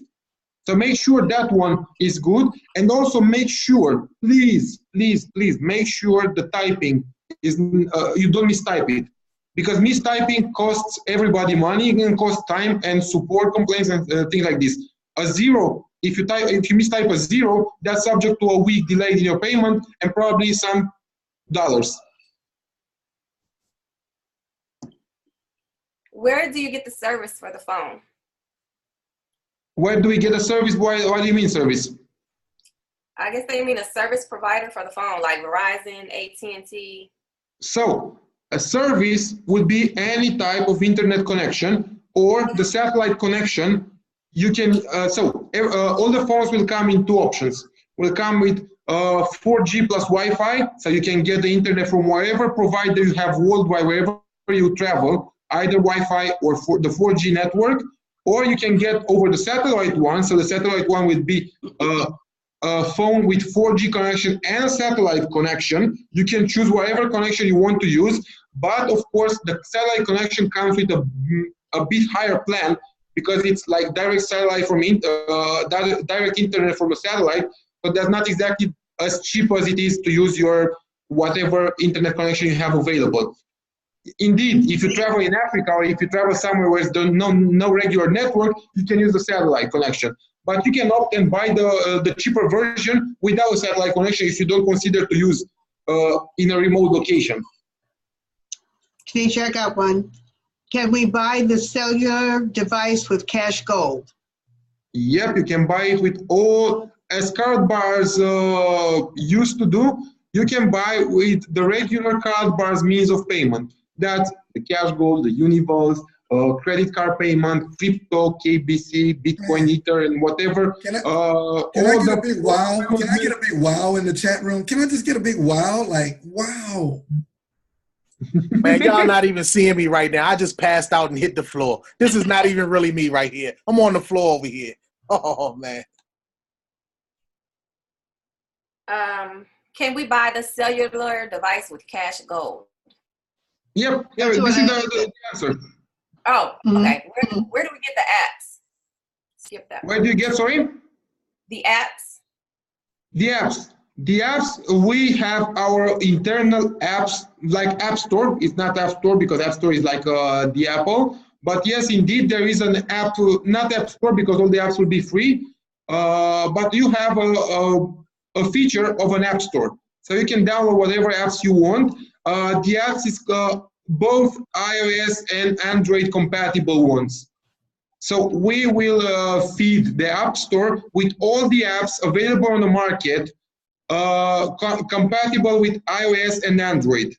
Okay, another wow. Can I get another wow? Jeez. So if I understand correctly, we won't need a phone carrier anymore? That's the question. You would need any type of internet connection you can feed the phone with. Of course, the phone has to communicate somehow, it has to link to the blockchain. Yep, so this is the catch. You need an internet connection and that's it. Over internet connection, you can start making calls, like regular calls over IP, which goes to a server of WhatsApp or Telegram or whatever, but that's centralized and that's not over blockchain, that's over a regular IP, or you can use the internet connection to carry the calls over the blockchain. So the call is modulated in a phone over the blockchain, is hashed, sent between the decentralized infrastructure, so it's not sent to a central server. So unless the last server on the globe will fail, the network won't fail. What would you say to someone as to why they need our phone versus iPhone? I don't get it, sorry. It says, what would you say to someone as to why they need our phone? Why they would need it? That's a nice question. Why would you need? Why do you need right now to buy the latest iPhone? Because it has cool features. Why you migrated from the wired phone, from the fixed phone at home to the mobile one? Because in the end of the day, the mobile phone does the same like the fixed phone. You can call your grandma. So yes, you can call you can call your grandparents using the regular phone. You can call the grandparents using the fixed phone, but you can call your grandparents using the new technology, which is faster, cheaper, decentralized, and private. Okay, so it's okay to place an order at limit. That's the question. No, it's okay to consider how do I want to place an order first. So when placing an order, you can place a limit order. So I'm not willing to sell right now on the spot, and no matter what the price is. I'm looking to get this much for my coins, for what the thing I'm selling. What do I want to sell? I want to sell Bitcoin to get KBC. I'm looking to buy KBC no matter what the price is, or I'm looking to place an order and wait for the order to be filled by somebody who wants to sell. It's two different things, but first you have to consider your strategy. It's not like, of course, you have two features on a exchange. So of course, both of them should be used and can be used. The question is like, first, make sure you understand what you want to do, make sure that you understand the action you're about to take, and then take the action. Don't take the action just because your neighbor told you that you go here, click market, and then you click the number. Make sure you understand what you want to do and how trading works, and then do trades. Moreover, no trading is reversible. No trading on any exchange in the world is reversible. So if you misclick and you sell for a market price and there's no orders in that time, and you sell it for cheap, nobody can reverse the trades. And it's not like we don't want. It's like this is how exchanges work. Because you as a buyer, you place an order and your order is pending. If that order is filled, it makes no sense. Somebody would cancel the order. Maybe in between you withdraw the money. So nobody can reverse the trades. Okay. Will the phones work on 5G technology, which is the future of wireless communications? As long as the 5G operators will provide the internet connections, yes, it will work. Of course, every 5G operator should provide and will provide internet connection. So yes, indeed it will work. The first version available on the market will be 4G compatible only. I mean up to 4G compatible. It's compatible with 2G, 3G, 3G plus, 4G and edge networks. So now no 4G because 4G of the technology is not yet worldwide spread, and it makes no sense to make an expensive device that uses a technology which is not available in all countries. And in the end of the day, internet connection is the same in 4G and 5G. We don't care. You can use it with a 3G connection; it works the same. Are funds hacker-proof in Karatbit? Our phones hacker-proofed in Karatbit. There's maybe it's two questions in one. The phones is hacker-proof for sure. Every blockchain, by definition, by construction, is hacker-proof. As of today, no hacker managed to steal money, to steal coins from hacking a network. Yes, they can hack the end users, they can scam the end user, but nobody by now proved to be able to hack a blockchain, a proper blockchain. So yes, indeed, as long as the blockchain is hacker-proof, the communication is private, because only hacking the blockchain would make the third party overtake the calls or get in a call. So from this perspective, it's completely private and completely decentralized. Karatbit is also hacker-proof in terms of somebody stealing coins, because Karatbit is the interface, but there's no coin in Karatbit. coins is on different servers meant to protect coins. And even if in this world, by let's say the worst case scenario, somebody would hack Karatbit, they won't find any coins there. They would hack a user interface and that's it. Yeah, they can change a logo. They can't. But even if a hacker can, they can change a logo and place a monkey rather than Karatbit. But nobody will be able to steal coins from Karatbit. I sold 1,300 univals for 1 Bitcoin, a piece in the Bitcoin. Wait a minute, it keeps moving, sorry. I sold 1,300 univals for 1 Bitcoin, a piece in the Bitcoin never showed up in my account. Instead, the universe has disappeared. Can you tell me what happened?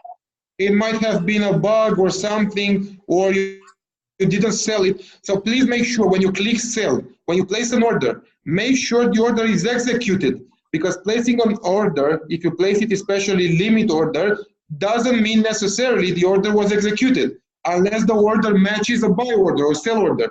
So first of all, make sure the order is not yet open, because sometimes it happens, people place an order and they consider they sold. And they contact support asking, where's my coin? Because they will never show up. But the order was never matched. So you never bought something. You just expressed your intention to buy something on a certain price. But if nothing was for sale for that price, of course you didn't buy nothing. And the coins is in the pending order. You didn't spend the coins, you just placed the coins in a pending order. So make sure you haven't got an open order for that amount. If you don't have an open order and the order was executed and you are not credited automatically the Bitcoin you bought, please contact support. Providing your user ID and some details about transactions. The transaction and the support will help you for that. No worries. But first, make sure the order was executed and not just posted. Okay. With the cell phones, will customers be able to import their current phone numbers? You can import the current phone numbers. You can still use compatible applications with Android and iOS, such as WhatsApp, such as Telegram, Signal, WeChat, and everything. So yes, indeed, you can also import your existing phone number, and you can still use the previous applications you used in a regular phone. As long as there is an app. To put it this way, our phone uses an operating system based on Linux. Both iOS and Android is based on Linux. It's Linux kernel. So as long as an application exists for iOS or Android, it will exist for us also. I have accounts that the Ethereum will not transfer from exchange to wallet. Will that be fixed? That subject, if so I understand that somebody withdrew some coins and they were not delivered in their wallet. If this happened and it didn't show up in your wallet for more than 2 or 3 hours, please contact support, provide details about transaction, and we will help you, no worries. When will we start with bank accounts? When will we start with bank accounts? This question refers to the Karatcoin Bank or refers to Karatbit? I don't understand the question. They did not clarify. So whoever asked that question, please clarify that. I'm pretty sure that's the crypto bank, on which you may not have any purview over. So the bank, okay, the bank will be fully operational with branches and offices for public use by the end of the ICO. So the ICO builds the bank. Okay, there is banking papers and things, but the bank is still not yet open for public usage because the project is not mature. The project will be at maturity by the end of the KCB ICO. The KCB is the coin that builds the infrastructure. This is the ICO building the infrastructure. And by the end of this period, so by the end of September, the bank will be operational in terms of crypto and bank accounts. So we can also withdraw money from the American Miami-based bank. And at that point, you won't be needed to have international accounts to get the payments. You can get the payments straight from the Miami bank, and you get it domestic in America. I sent an error 2 coins from my wallet when claiming the 35%. Will that affect my bonus? And is there a way to? No, it doesn't. No, it doesn't. So the catch is like this, and also that's a good question because, again, I come with a lot of details in an answer. The idea is like this. There is plenty of scammers on the market. So we thought, okay, we need to make sure the person claiming the wallet is the owner of the wallet, because otherwise a scammer could have come and claimed your bonus for your wallet. Your wallet is public. Everybody can see your wallet on Etherscan. So the idea was, if you claim the bonus for a wallet, you have to prove this wallet belongs to you. Generating the 1 KBC transaction, sending us the 1 KBC transaction proves you claim the bonus for a wallet that belongs to you, that you have access to. So in the end of the day, it doesn't matter if you send 1 KBC or 0.1 or 10 KBC.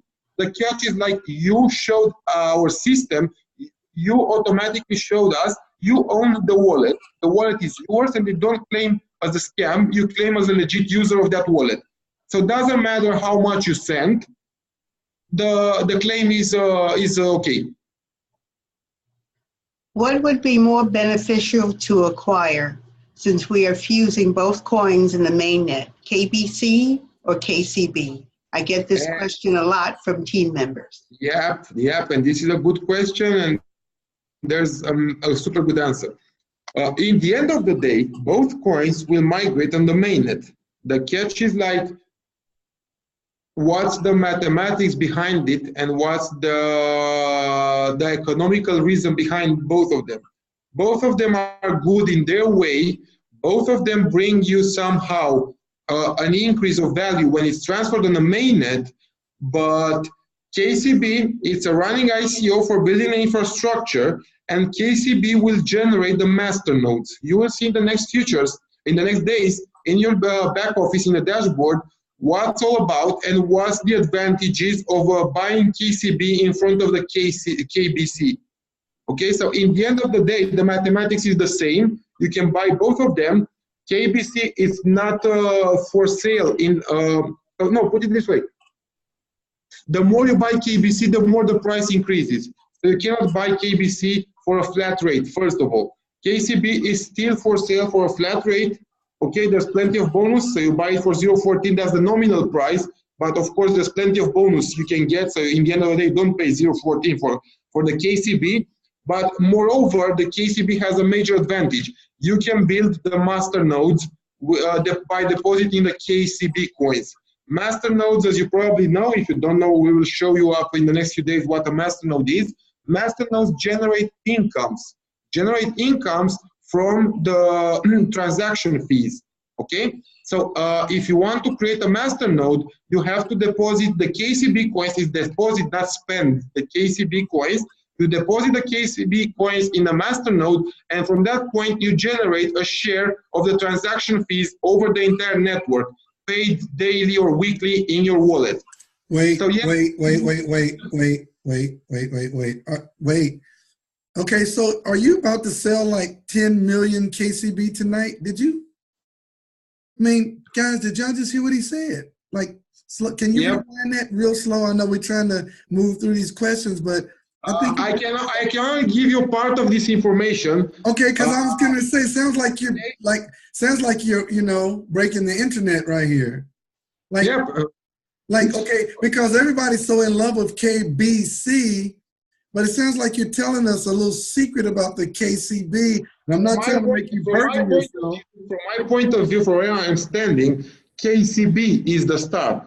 Because KCB builds the entire infrastructure. KBC is a project listed, is backed by gold, will be migrated on a mainnet as a backed by gold coin. But the KCB, as you know, is the coin that builds the infrastructure. Infrastructure means the entire ecosystem of bank, payment system, POS, ATM, voice over blockchain phone, and so on. So as long as KCB builds the infrastructure, KCB can build the master nodes. Google fast what a master node is, and you would know the information 3 days before the company will officially announce it, and in the next 3 or 4 or 5 days, you will see the dashboard some new super mega cool features on the current packages that will bring you more KCB, so you can easily build the master nodes. You'll have some more information about what a master node is. It's not a concept we've brought in the market. It's a general concept of how blockchain technology works. So blockchains exist since the first master nodes exist since the first blockchain was on the market, since Bitcoin. Okay, but hold on, Thomas. So Ramon is shaking his head. So Ramon, what is he hitting us with something hard? I mean, you're in here. I kept an eye on Ramon. I saw he agrees all my words for the past 5 minutes, and I kept my words all on Ramon for the past 5 minutes because this guy seems to know what I'm talking about. And yeah, I love your t-shirt, man. Yeah, I appreciate it, Toma. Yes, Mr. Delco and everybody. Master nodes are there. It's hard to explain, but what Toma is saying is basically that the KCB is the foundation to the whole ecosystem. Everything moves and operates through the KCB. The KBC, the phone, everything is built off that infrastructure. Oh my God.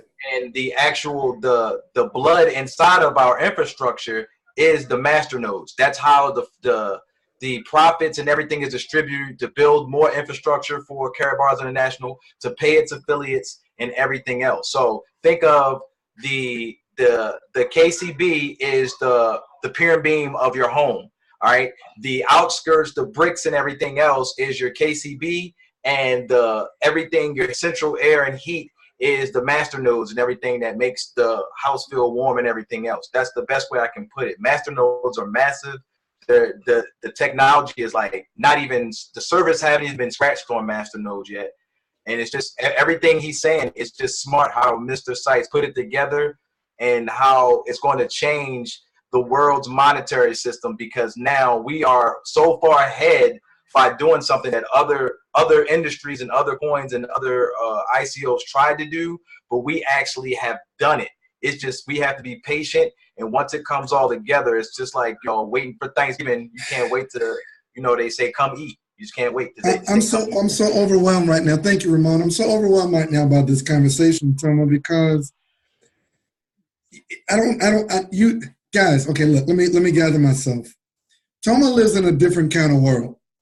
So we're bridging a couple of worlds here. We're bridging the world of regular folks like me, right? With this guy who jet sets around the world, flies first class, flies in private planes, has meetings with high-level organizations that are cutting-edge technology, and he's dumbing this stuff down for me and whoever else is feeling like me right now. And Kevin, yeah, me and Kevin. And so I need to stress as a team trainer the importance of where you're sitting right now. Do everything. Pray, get in your prayer closet, talk to your pastors, your rabbis, do whatever, communicate with each other, do whatever you got to do to settle yourself from what we've been trained to do. What have we been trained to do? Get some money and buy something. This is so big. This is like, you're I'm pointing at you, the person on the video right now. This is what Louis Young has been trying to tell us. You are the person. Look, you see what Louis is doing. Go ahead, Louis. For sale. I'm buying KCBs. Right.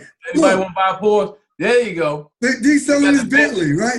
I'm telling you, Toma's a different kind of gangster, right? Let me say this emphatically and spiritually. You are the person that's not going to just buy the nice house and the car for you to have a good life now. You're going to get that. Yeah, you're going to get that. You. Point at yourself. You are the person that everybody with your last name is done with struggle. That's what I'm trying to get you to take your mind. Go away from, I'm going to buy a bad house. Y'all going to all be able to fit in it. Y'all can come over for dinner. We're going to have catering service. It's going to be on a live band in the living room. It's going to be hot. But that's like the tip of the iceberg that sunk the Titanic. Everybody named Young will never know a day of struggle in their life. because you're the person on the cutting edge, the front side of the wave. The wave is when everybody else shows up and they're like, oh, we balling. Nobody even know you exist. They balling on your island. That's where I'm trying to get your head. Like, try to not be so fast to try to get all the questions answered and like, okay, because how do I cash out? No, we're going to get the world to cash in to this universe. That's what I'm trying to move your emotions to. I know it's hard. Trust me. Look, I'm telling you right now, I know it's hard. On my screen share, I got my house. On my screensaver is my house, okay? I know it's hard. Chill a little bit and hang on to this guy and Harold Seitz and Joseph Haidt. Hang on, as long as, because the longer, I never, look at it, look at this picture. Look at that, Castle. I had never even heard, I've been talking to Ramon Wilson for maybe 3 weeks now, 2-3 weeks. We haven't even had the time. Masternode, right, Maxine? Mm-hmm. Yep. Have you ever heard that combination of words before?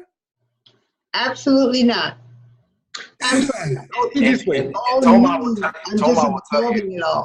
Yes, and Toma will tell you your whales, and for those that know what whales are, those are the people with the money, the wealthy, whether they're, stock market brokers, but in the crypto world, those are the ones who manipulate a lot of the price action and things of that nature.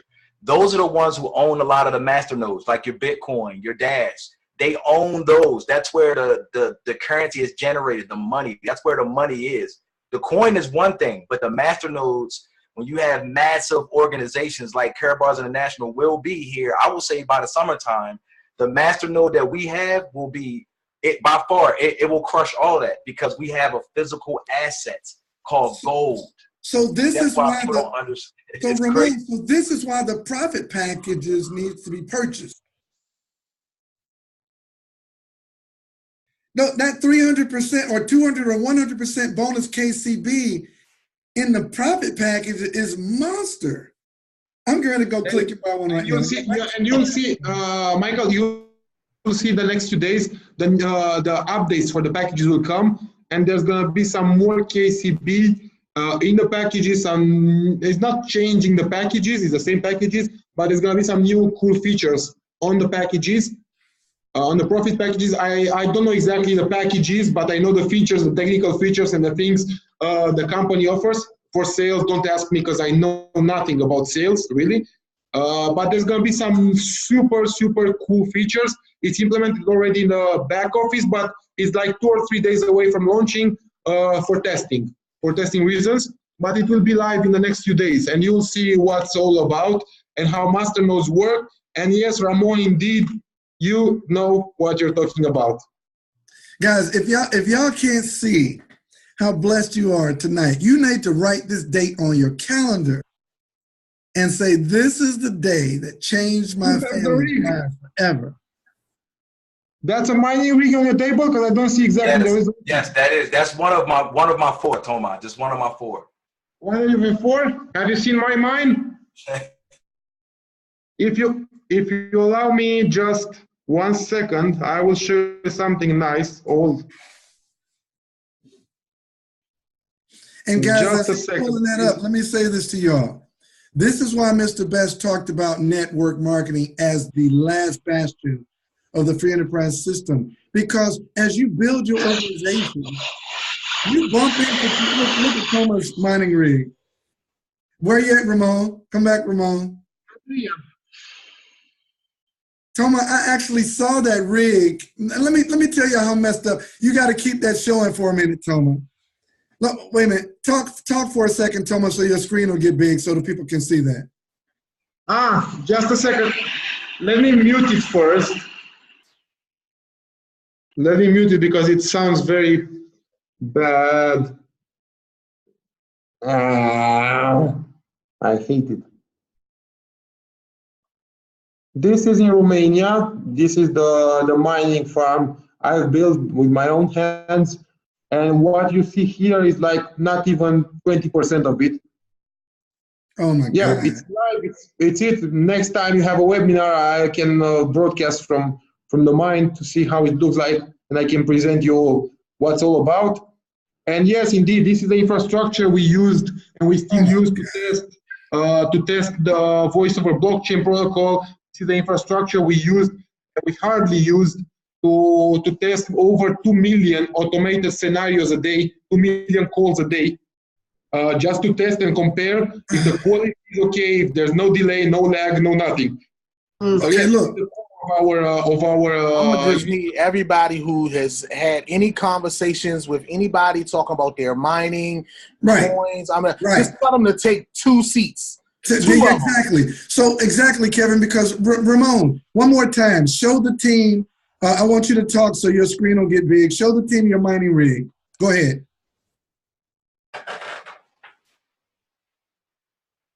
Say something real quick, Ramon.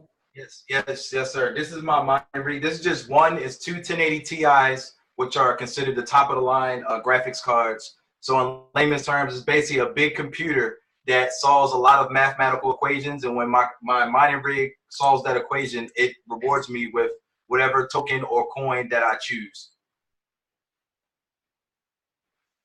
Okay. Now we saw Ramon's mining rig. Now, Toma, show the picture of your mining rig one more time. Now, the reason why I want to do this is not to throw shade on Ramon. It's to show you Ramon is like light years ahead of 99.9% of the average people in the country.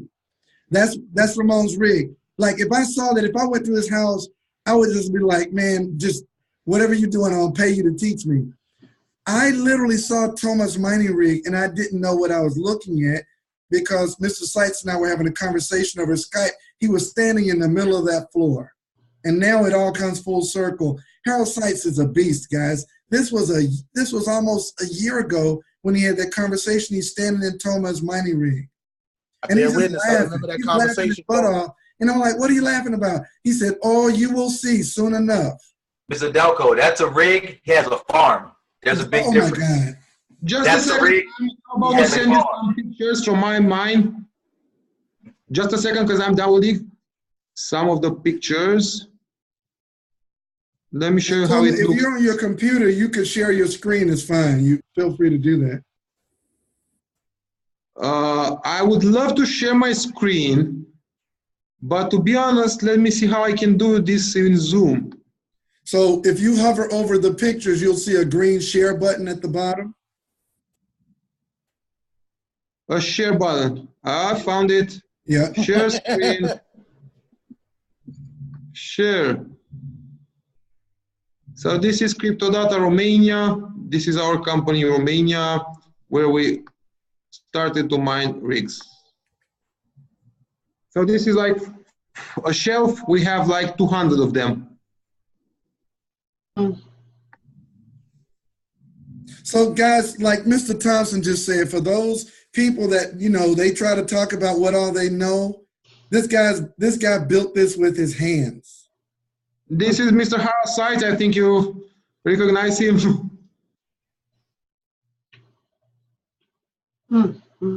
This is all mining infrastructure. This is the machines we are currently using just to test the computing power of our voice over blockchain protocol, of our voice over blockchain. Yeah, we're using it big time right now. For the past 3 months, we shut down all mining for all our machines, and we're just testing the mainnet on it, and we're testing the voice over blockchain. So this is the machines are just mining right now. Tests for our infrastructure. Yep, and this is all happening in my team.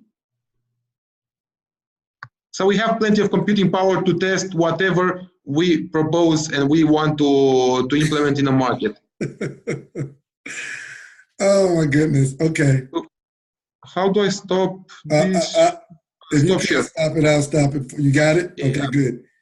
So guys, I don't know about you all, but he just took my belief from 300 to 3,000. Maxine Jones, what say you right now? We'll go to another question, but do you have anything to say over there? Oh my God, he's just blowing my mind. I'm looking at that going just speechless. We are so far down the chasm. Like Crypto Steve says, nobody could catch us. Louis, you look like you're trying to say something down there real quick. Now, hold on. Let me say this. Thomas impressed me with his car keys, right? I like his car keys. That mining rig, look, I'm going to tell you the truth. For me, man, I wasn't impressed at all by that mining rig, at all. The pictures look wonderful, but it's not impressive at all. You know what's impressive to me? That he's taking the time out to be on this call with us, letting us know how to build our business and set us on fire to go out there and get those mining rigs that have heartbeats, those people that need what we have. Man, we got the professional advantage. We have the first movers advantage. Man, look, like Kevin said, you run across somebody who think they know everything, man, we not fighting that. We just got to show them that there's a better way. And we got it. We got the professionals here that's doing what they say they've been doing the whole time. The best thing that we have is the ability to share what we have and get it into the people's hands. Because you want to, since I got involved, you know what's been the best mining I've done is putting this opportunity in the hands of somebody who sees it and runs with it. Come on, you can't man. get any better than that. You can't get it. His stuff was in Romania. Our mining is all over the world, and so is his, because he's the expert in this thing. We got to take this stuff and actually hit the field, man, and don't take no for an answer. They either register or, I'm sorry, they either sign up or die. I mean, that's the only other options I can see. And I ain't trying to tell anybody to die. I'm just saying, maybe this time on earth just expires. I hope everybody live to their 1,000, but everybody need what we have. Man, I'm serious. It don't get too much. I've never seen anything like this that I can put my name on and keep running with it and have full confidence in the corporate structure, the technology structure, the leadership, the field. Man, I'm telling you, we have the best thing. We have the best thing on the planet. Louis, I don't know what else to say. Louis, the commitment and integrity of this company is bar none. That's for sure. I believe it. Mm-hmm. I believe it. Man, I love it. I can't wait to come to Romania. I'm ready. Be my guest anytime. Hey, I'm on the way. My guest anytime you want. I'm on the way. It's right. I'm on the way. Send me the address. I'm on the flight. I'm coming. And just to answer a quick question, people are asking to please make this video available. This is going to be like a 3-hour video. But yes, Mr. Berger and Mr. Williams will have this video footage, MP4, as soon as this is over, and we will get this posted on Wealth Builders. It'll be where you all have access to it 100%. Back to you, Maxine Jones and Ms. Glaspie. Mr. Delco, can I say something? Yes, absolutely, brother. What I want everyone to understand on this actual Zoom is this, and Toma, if I'm left field, please bring me back. But the blockchain, not just cryptocurrency, but the blockchain in general is the most resilient technology we will ever see in this lifetime. Meaning that no matter what governments do or any third-party intervention tries to do, the blockchain just comes and innovates more and more and more and more and more. That's so good. So understand that Karatbars International is just a small piece of the grain in this big, wide ocean beach that we have. So much more evolved from what Karatbars is already ahead of the pack doing, that it will impact our great grandchildren. So I want you to understand that it's bigger than just the KBC and the KCB. How we are using the blockchain for what it was meant to be, to push all third-party intervention to the outskirts and bring the power back to the people, is monumental. So please understand that, ladies and gentlemen. It's bigger than the KCB and the KBC. If you understand the blockchain, you will understand Mr. Hurlsight's vision and why he said, how can I bring this most precious metal to the masses? And the only way to be able to do it is have no one to be able to meddle and have it affordable and accessible to everyone. And that's the blockchain. Mr. Wilson, for you to have that kind of insight so new in Karatbars is just staggering. People are asking me in text and in the chat room, are you coming to Let's Go Weekend? They want to meet you. Oh, yeah, he'll be there. Okay, so I'm making some notes here. Thank you guys for saying that. This is way beyond, this is beyond anything I expected. Go ahead, Mr. Thompson. I also just kind of veggie backing off of Mr. Wilson. The thing is that I was watching a video a couple of days ago where they were showing some millennials or some younger children the rotary phone and was asking them to make a telephone call with it. And it was comical, because we now have smartphone technology and looking at these youth that don't even understand how to use a rotary type of telephone. And what we have to understand is that technology has advanced so far, but the money system that we know as of right now is still like in 1920, 1930. Right. It has been the only thing that has not caught up to the modern day of time and technology. The blockchain technology system. Exactly. And so now what we are witnessing, all of us on this platform are at the seat. We are sitting at the table of innovation, just like when iPhone was in the garage, or just like when, Mr. Gates started his process. Those conversations that were taking place, nobody today even thinks about the people that were sitting at the tables of innovation. But those people are on the beaches of the world. And just like you said, their children's children have no other ways, to think. Just like Paris Hilton. Right now, she had nothing to do with not one nail that went in any hotel that was built, but she running around here living her best life. The thing about it is that we got to understand and open up our visions, open up our minds to understand that where we sit, all of us have already been praying for the opportunity, and now the prayer has been answered. But it's up to you to whether you want to recognize it came in the form of a golden bar called Karatbars.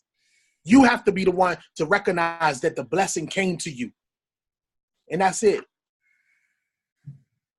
Back to you, ladies. I will take some more questions, please.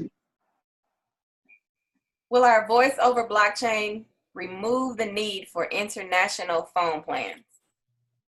Yep, indeed it will. There's not going to be any roaming, any international plan. It works over. I can't do this. I'm gone. Y'all got to go to bed. I can't. When you get older, your heart can only take so much. I'm going to bed. Man, this I mean, guys, I made a statement on the power call. I was trying to get y'all ready for. I didn't know Tomo was going to commit to doing this. I thought it was going to blow me up and said, no, man, I'm too busy. But you can see how humble he is. But I said to y'all on the power call, I said, guys, chill. I said, the telecom part of Karatbars, we're a telecom company. I said, the telecom part of Karatbars is going to be bigger than the whole company. I said that, if y'all remember. I said, it's going to be bigger than the whole company. Think about what that man just said. You stand in the airport and say, I got a phone with no international roaming. They're going to mob you in the airport. No international roaming and no international plans. So it doesn't matter on a blockchain, doesn't matter where you are sit. It's the same. You are all connected and there's no roaming, no nothing. As long as you feed the phone with a regular internet connection, that's it. Yes. Of course, if you feed it with satellite connection, then you need, the cost will be a little bit more because you need to use the satellite. So of course you have to pay for the satellite connection. I mean, either you pay for the internet connection or the satellite connection. There will be a small cost extra for the satellite ones, but still not comparable to the regular plans you are offered right now, and not even far compared to the roaming international calls plans you can achieve right now. Yes, and Toma, please, and Mr. Delco, please, everyone, understand this. We are about to be a major disruptor to the communication, the banking sector, because of two things. One, our borders are erased. We can now do business with people across the world that we probably would never be able to have that type of relationship and do business with because of third-party intervention, meaning banks. It takes 7 days for me to send $1 million to my cousin in Sri Lanka. But now, all it takes is 5 confirmations on a blockchain, and I can send whatever I need to send to my family members. Or if I want to do business abroad, I don't have any third-party intervention. People need to understand this is groundbreaking.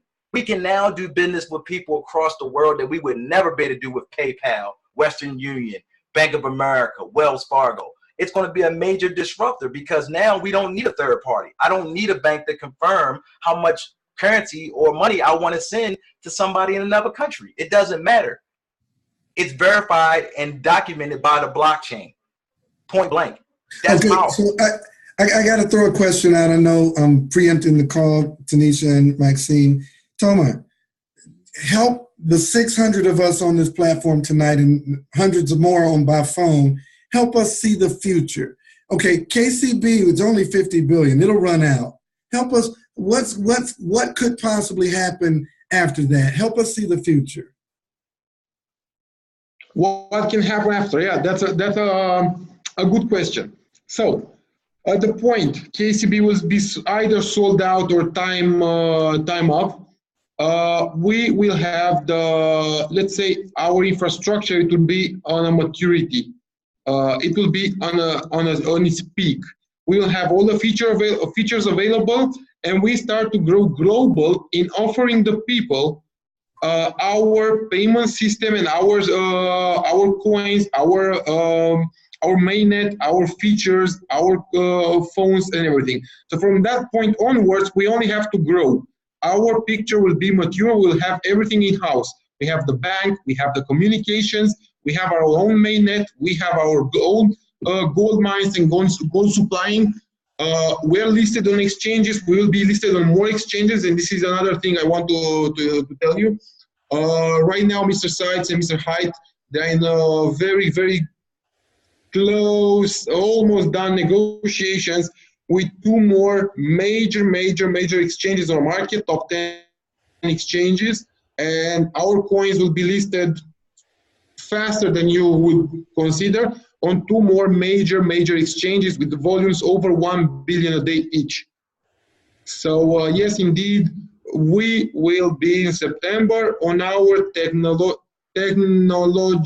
maturity, and from that point onwards, we only have to expand and generate more fees that comes back in all our pockets. Mr. Delco, you look like you're going to fall off your chair. Oh, wow. You know, and I have a granddaughter in Okinawa, Japan, and anytime I send her money, I am charged this end, and then they also charge her on that end from the money that I send to her, and also in talking with her, because that is an international call. So I'm just so ready for this. Can you guys imagine April 12th and 13th and this guy, Toma Ovidiu, on stage? Can y'all imagine? We gotta have to add, you know what I think I'm gonna do, depending on when Toma gets here, one of the evenings, maybe Wednesday or Thursday at the hotel, we're gonna have to have just a special Toma session where we just let him talk. Just hand him a microphone and just let him talk. I mean, can y'all imagine being in Atlanta where we, like right now, we like squashing all of our excitement, where Louis Young can just run through the door and just flip around in the hall. Can y'all imagine? I can't imagine Louis running through a door. He's always so cool. But you have to promise me. You keep some tickets for me in Atlanta, because I haven't got any tickets. So tickets. Tickets for me. Man, please. your money doesn't work in Atlanta. Please. Yes, of course, I will be in Atlanta. I promise you I'll be on stage in Atlanta as well. I'm not a stageman, really. I have nothing to do with staging, with showing up on stage and public speaking. I'm just the poor engineer, as I love to say it. But yes, I will be on stage. Toma, don't even worry about it. All you need is that chair you sitting on and a microphone, and that's it. Don't worry about nothing else. Just talk, bro. That's it. And I need a room to be smokers, please. If stage is smokers, then I'm happy. Okay. Can we reset KYC? can we reset KYC on Karatbit? Unfortunately, we cannot reset KYC because by definition, KYC is like knowing your customer. So as long as we accepted it, that means you're the customer pretending you are. So why would we have a feature of resetting the KYC? Do you change your identity often, or do you change your name often? Usually KYC is like showing up, you are the customer you pretend you are, and in case of needed, the authorities will have access to know who that customer was for, of course, avoiding unpleasant situations like money laundering or terrorist financing or things like this. So KYC is meant to meet the customer, not to be changed. If the customer changes their identity, that means the customer needs a new account. So yes, KYC is not changeable. Okay. Is there a contract that will be presented to shop owners when getting them to offer the ATM or the POS platform? Of course, there will be a regular contract to be signed electronically whenever a shop owner accepts wants to work with us and will work with us in terms of our payment system. The contract will be electronic to be signed. It's like a legal binding contract for offering both sides the legal way of working, the legal way of charging customers the cryptocurrency and making sure you will get your money on a legal way from the company every week, every day, every month, every whatever you set up. So yes, indeed, the contract will be, it's a legal way of working between two major companies. Do we still need the two-factor authenticator? Do we still need it? The question is like incomplete, but I think I know what the customer wants. So, two-factor authenticator, it's a security measure meant to protect yourself, meant to protect your assets and your account in case your password is compromised.